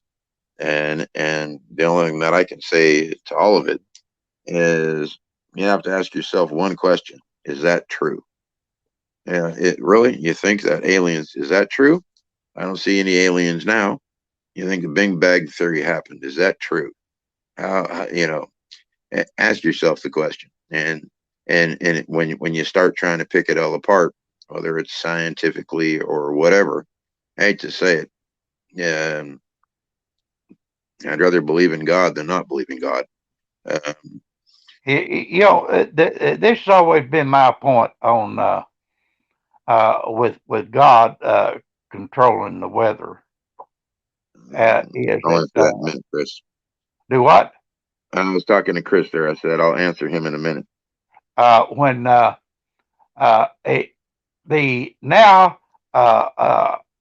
the now people that's out there that's saying climate change, global warming. I wonder if the flood happened now. I wonder if they would actually blame that off on, which they probably would, climate change and global warming. Yes, they would. But still, God was in control of that rain that rained 40 days and 40 nights. Right. So he was the one that started the rain. He was the one that ended it at 40 days and 40 nights. And so, to me, you know, that really concretes the theory that there's no such thing as global warming or climate change, if you want to get, you know, really technical about it. Yeah, I agree with Randy. Randy said, I just know my God is an awesome God, Lord of the Lords, King of Kings, in the beginning, now, and forever. Praise God, and it's amen. If you don't believe in God, you better be right. That's pretty much what he said. I'm going to answer Christopher. Christopher said, is fiber optic internet faster? Yes. Simply because they don't use the same technology as building like a phone cable or a coax cable. It's a little bit different stuff on how it's made and how it sends signal. I think the Chinese right now, I think they got a signal to where it'll go. I forget how many miles. I think it's like 390 miles in like 0.0003 seconds or something, or it's some crazy astronomical figure, but it's like 10 times faster than anything that we have anywhere in the world right now as far as signal wise goes. But so yes. And Tanya said amen. I'm telling you, I'm taking her on a date. I'm telling you, I'm gonna show up down there. She get me one of them damn XXL burgers down there is what she's gonna do. I Are don't you going care. to drive down there and get one of them XXL burgers? Man, when I saw that thing, I was like, oh dear Lord, I think I can do it. I don't know if I could eat the whole thing, but man, you see this? You see what that thing looked like? Boy, I tell you what, I'm wanting a big old pot of pinto beans with ham hocks in it, with or either white navy beans with the same thing, with cornbread and some cotton picking fried okra or either fried green tomatoes. She sat there and made that the other day, made her beans or cornbread and stuff. And I'm telling you right now, that's like tormenting a guy that's starving over here, starving Marvin, and it's like, I have a Twinkie. You want a Twinkie? I'm Yeah. like, you know. And then next day she's like, I made enchiladas, and I'm like, you want me to walk? I mean, this is going to take me a little while, but I can do it. Yep. Yeah, Miss Tanya there. Here not too long ago, I ate 2 full-on Big Macs, which that had been almost 2 years since I was able to do that. But I sat down, I had 2 full-on Big Macs, and then a large fry to go with it, plus my drink. And after that was all said and done, I had to go back in the house, and I think they made what did they make? It was either was bread. It was either like a spice bread or something else. But I went back for dessert. I'm telling you right now. Oh God. Yep, I like them navy beans and cornbread and that damn cut picking fried okra and fried taters and onions and oh God. I'm telling you. I'm just saying that right now. Now you got me licking my lips, Tanya. See, I'm just thinking about food. I'm like, you just suck right here. Oh Lord. Pound. What'd she say? It was a pound of meat. That's like eating four. Well, That's just like 4 hamburgers. yeah, 4 regular hamburgers, quarter pounders. Yeah. With cheese. Yeah. And then they have the triple XL, and it's a pound and a half of meat. Holy crap. That's 6 burgers? Oh, good grief. I couldn't eat that many. I know. So like, I can't even. Wow. I can't even eat a half of a half. I mean, a half of a medium, a half of a half, a half of a medium. I'm tired. You got to work tomorrow? Yeah, that's what I was about to tell you guys. I've been up since 2:30 with a power nap in between. Yeah. And I'm probably about to go to sleep. If you want to keep this going, I'll keep it on, and you just call me when you want to end it. You never answer the damn phone when I try to do that. You're passed out and done. You're done. You are. You're done. You have to let it ring twice. I called your phone, let that stupid thing ring on Messenger. I'm like, how could she sleep through that crazy sound? I know she has another sound. You can. Well, you just keep letting it ring until I answer. How about that? If you want to keep this going.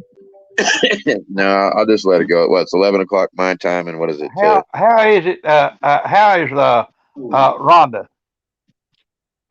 She has not got. I have texted her. I have tried to call her phone.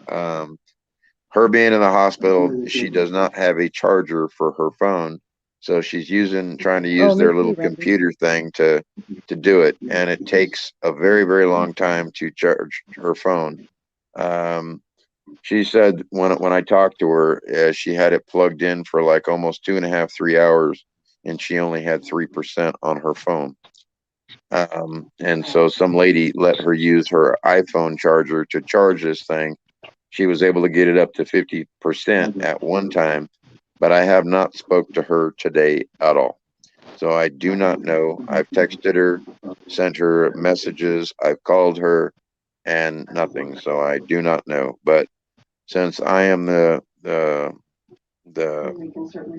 person they call now in case something happens, I'm the one that if she's on life support, I'm the one they call.